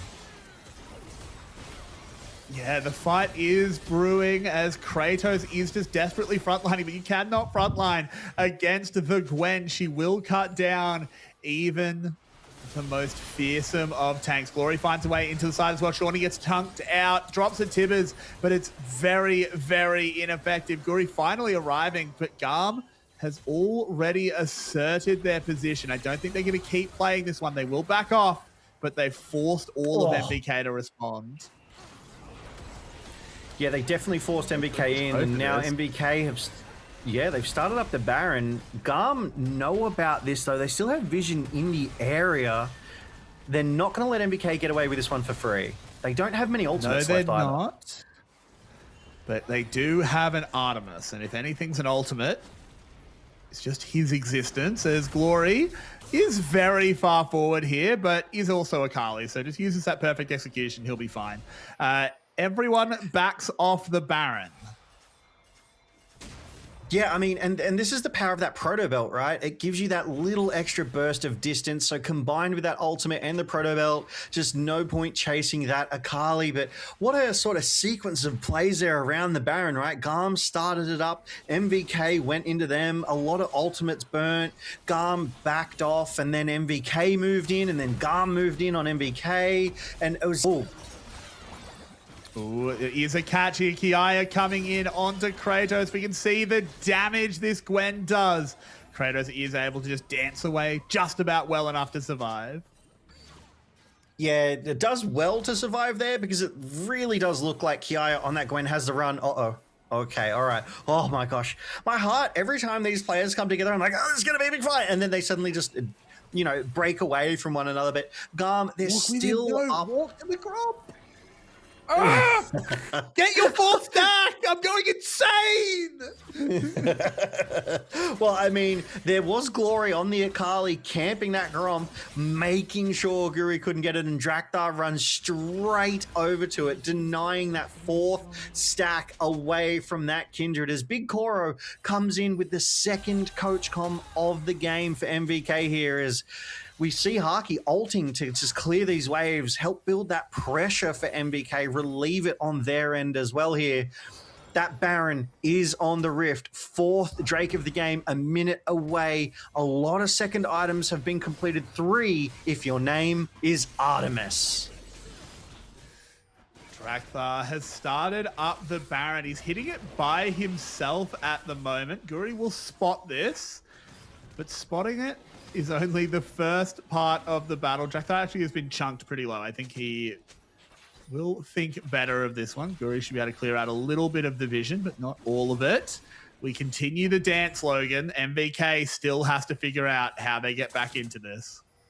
Yeah, they have to break through the wall that is GAM mid to late game. And right now, like... Glory hasn't had a terrible game, but he hasn't had a good game either. He's had, I dare say, like an average game, right? I feel like he's probably been the weakness for GAM, but MVK haven't capitalized on that, right? We haven't seen Guri and Shawnee team up since those first couple of minutes to really apply that pressure onto this Akali. I think if they'd done that more and early, they would have been able to create themselves a stronger winning condition through Shawnee, through Guri, but instead they've tried it on in other lanes. Instead, they've tried to win through the side lanes, and that's just, oh, GAM is beating them to it. They might get the catch here. Yeah, oh, jumping towards the Xin Zhao, not what I would recommend. Oh, Guri just survives. Saves that Lamb's Respite as well as Kratos now arrives, but he's in the middle of the enemy team. Shawnee in the back. Can they pick up Artemis? No, it's a good cleanse. It's a good dash. And GAM are just running them down. Kiaya is having a hell of a game. Taken over the wall by the All Out. Kratos might try and get something back, but no, snip and skip right over that wall. Drakthar in the front line, gets bubbled up, does take a fair bit of damage. Guri is still here. Guri has healed up. And I think they will just back off. It's just that one kill for GAM. They continue. Sure. Oh no, Sulong! Haki as well, now in trouble, tagged up. Glory wants to move forward. Can he find the damage? He can, but goes down for it at the same time. 4 stacks is achieved. It's way too late, but he got there. 29 minutes in, Guri gets the 4th stack for Kindred. What a drawn out fight that was. GAM, they've started the Baron. Keep it going though. They're going to try and fight this one under the Baron. Guri has to get away from Kiaya, has to wait out. Oh. Okay. Bye. My God. Like, Kiaya just, I don't know, like disappeared, played a magic trick on Guri on that Kindred. And it all started back here in the 12th minute of the game, Carrots. All of GAM collapsed on that top side. They were desperate to take Guri out, and MVK respond. Shawnee had a great deep flank angle, and you see all the TPs as well. GAM, Glory coming from even further behind. You know, Kratos throws himself in the midst of GAM, while the Milio does everything he can to escape Guri, to escape Haki, because they were chasing him. Kiaya able to glide across the wall to survive Kratos. And I like what GAM did here. Then they turned and escaped, right? They we cannot keep this fight going. We have to back away. And then they win the extended trade. They get the Baron. And then Kiaya snips Guri out of existence, because you look at the damage Haki is dealing and you wouldn't think that he's actually that far behind. They're going to go again. Drakthar jumping on forward. The Lamb's respite is dropped, but it can't save anyone. Perhaps the respite is just going to be the off-season, because MVK are getting split open in this one. Yeah, Lamb respite, more like good night Guri, because holy popped. GAM, it feels like they know their targets. It feels like they're prioritizing a little bit better. It feels like their communication is just that much more effective right now, because even when MVK bring 5 members to GAM's 5, it's not working for them. GAM 15-5, 7k gold lead, 3 Drakes. They're on Soul Point, 1 more, and they get that Wincon online. As we take another look at this one, Drakthar in the middle of everything, survives it all. That sustain from Xin Zhao is one of his best features. You think you've got him killed and you're ready to move on to the next target, and he just keeps on living. He keeps on disrupting and delivering damage. Oh no, Kiaya might have an angle onto Guri here. Carrix. Comes forward, doesn't quite find the first one. Guri able to dance away. He's okay for now. Yeah, definitely still thinking about it, but with Shawnee in the area, I think he'll think better of it. One thing about this GAM team comp is that the level of spacing is just unbelievable. You've got the Gwen W, you've got the Xin Zhao ult that just put up these big circles and say you have to fight within these. And MVK's team comp is just fundamentally not built to do that.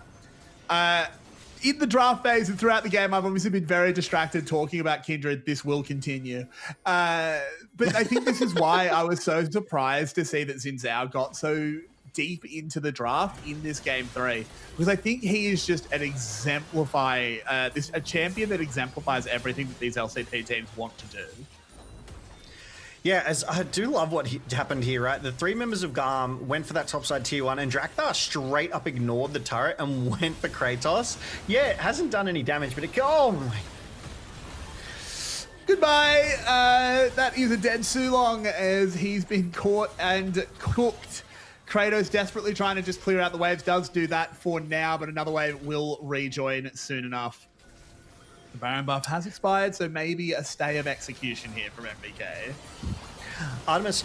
Over the wall they go. Shawnee is the target. Guri has dropped the Lamb's respite in the back, does use it to survive for now, but Artemis goes legendary. 8-0-3. What a performance from this Lucian. Godlike out of Artemis is crazy. He's at 100% crit rate right now. Has the LDR, the Infinity Edge, the Essence, the RFC. What can MVK do here as GAM looks to end it, Carrix? Kiaya just running between 2 towers. The all-out comes out, but he just stopwatches it. Haki will fall. All of GAM still left alive. It's Kratos and Sulong against the world. Down goes the Nexus, down goes MVK, and GAM will move forward to the next week of the knockout stage. MVK knocked out of the knockout stages of the finals. That was their last chance. Well done, MVK. Unfortunately, your LCP split 2 ends here, ends now in a 3-0 clean sweep from GAM. What a clinic. The first 15 minutes each game, they were MVKs, but the rest of the game was all GAM all the time, Carrix, and it just felt like GAM were able to weather the storm. GAM were able to build the bricks, lay the foundation in those early games. They knew not to lose too much too hard so that they could come back. Well done to MVK, but unfortunately today, GAM just got the better of them.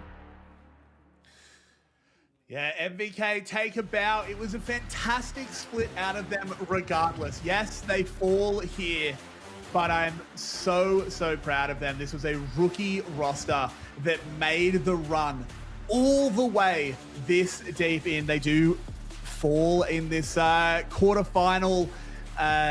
Unfortunate stuff for them, but it will be GAM looking unbelievable. But no one thought a 3-0 was coming. You were so right. I definitely didn't see this being a 3-0 because I had faith in MVK. Like, I predicted 3-2 to MVK. I just knew in my heart that they would at least take a game in this VCS winning roster that was just supplanted into the LCP in Tier 1. I mean, they've proven themselves, right? Like, they are as good as our pro players here. They deserve to be. They belong in the Tier 1 LCP ecosystem.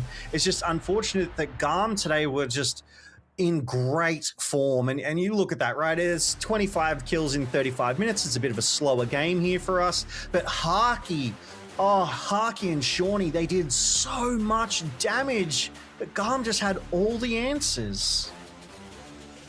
Yeah, GAM knew exactly how to play this one out. They knew exactly where they needed to be. And even with Glory having an incredibly quiet game on the Akali, really did almost nothing. It just didn't matter. The rest of the team lifted. Kiaya lifted. And I think the player of the match, this replay, should be telling you exactly who it is. It's the man in the top lane. It's Kiaya. Yeah, look, Kiaya, absolutely player of the game. Game 1, the flash was just beautiful. Had a good game in game 2, like came back late, was able to help like carry GAM to victory in that late. There it is. It's Kiaya, player of the match. And I'm pretty sure that makes him our first 4-time player of the match in the LCP for Split 2 as well, Carrix. Well deserved. Very well deserved. The veteran coming back, my favorite player, standing astride the LCP. I couldn't be happier to see it as GAM locks in a date with Destiny as they move forward in this knockout bracket. Yeah, they will be playing up against Relove DCG tomorrow night. But before we talk more about this game, again, like game 1, like game 2, it started strong for MVK. They were proactive. They got kills on the board in the first 3 minutes of the game. But GAM's bot lane were not to be denied. Artemis had a good game 2, I dare say a great game 2, and he backed it up with a great game 3 as well. He was doing so much work on this Lucian. It's why Lucian's one of the most banned ADs in the LCP. We just have so much talent here that can use him so effectively. Yeah, and really showing it as the counter to the Ezreal. I was a little bit iffy on taking Lucian over Ezreal. I think Artemis in particular on Ezreal is so fearsome. But, I mean, clearly I was wrong. It works as, yeah, I mean, Kiaya just absolutely breaking ankles there. Incredible play out of this Gwen. He was fantastic in all 3 games. The Gnar was a little bit quieter, but that was matchup dictated. He was up against the Tristana. He did a really good job making sure that the Tristana didn't get super ahead and then came in the mid game when it mattered. Exactly. You're so right. Like, he just didn't need to lose the early game, and he didn't, right? He played that so well. And Drakthar, I think Drakthar had a good series. Like, if I was to rate it out of 10, I'd say it was like a 7, because there were some dives that were questionable, but a lot less than last split, right? This man has improved in the jungle over the last, like, 2 splits, and I really do think that he was a strong factor in why GAM was able to win tonight. I mean, in game 2, on that Vi, he just linked up with Artemis, and it guaranteed them the kills. Here in this game 3 on the Xin Zhao, he was so tanky, and like you said, I think the draft, the pick was so inspired. Getting that Crescent Guard, able to repel everybody out of that Lamb's Respite, did so much work. As we can see, we have locked in the 3-0 for GAM, taking MVK out. They're looking ridiculous. They're looking thin. DCG needs to be ready for them. But Logan, we have plenty of playoffs ahead of us before we can crown our second split champion. Yeah, that's it. Obviously, Team Secret Wales have already locked themselves in for that grand final on Sunday night. But tomorrow night, Saturday night, it's Relove DCG versus GAM for that final spot in the grand final on Sunday. So it will be a really, really exciting one here. And DCG, they're one of the teams that have had to work arguably the hardest for this, right? They've played 3 against SHG, they've played 4 against GAM, they played 5 with Team Secret Wales, and they've still got tomorrow night to play through as well. As there it is, Kiaya, our 4-time player of the match. Happy to see it. Kiaya bouncing back. Split 1 was not his split, but evidently split 2 may well just be. If he can take GAM the rest of the way and potentially lock them in a spot at MSI, we'd love to see it. He is their captain, and he is definitely leading GAM to victory. But let's take a look at tomorrow's matchup. It is the 5th seed, Relove DCG, versus our 2nd seed, GAM, who we just witnessed 3-0 MVK. So this will be a PCS versus VCS matchup. So make sure you are tuned in tomorrow night for that one, because it will be a good one, Carrix. I mean, Glory, he's, new to the LCP, and he's entered with a statement. He absolutely has, picking up a 3-0 over there. Another VCS team, players he's played against plenty of times. He looked pretty fearsome in game 1 and 2. It's a new string in the bow of GAM. Maybe it'll be enough to take them all the way. Yeah, we have seen those substitutes used effectively across the LCP, across multiple splits, but that will be all from us here on the LCP broadcast tonight. Make sure you tune in tomorrow night for the semi-final and find out who goes to the grand final against Team Secret Wales. Good night, everyone. We'll see you then.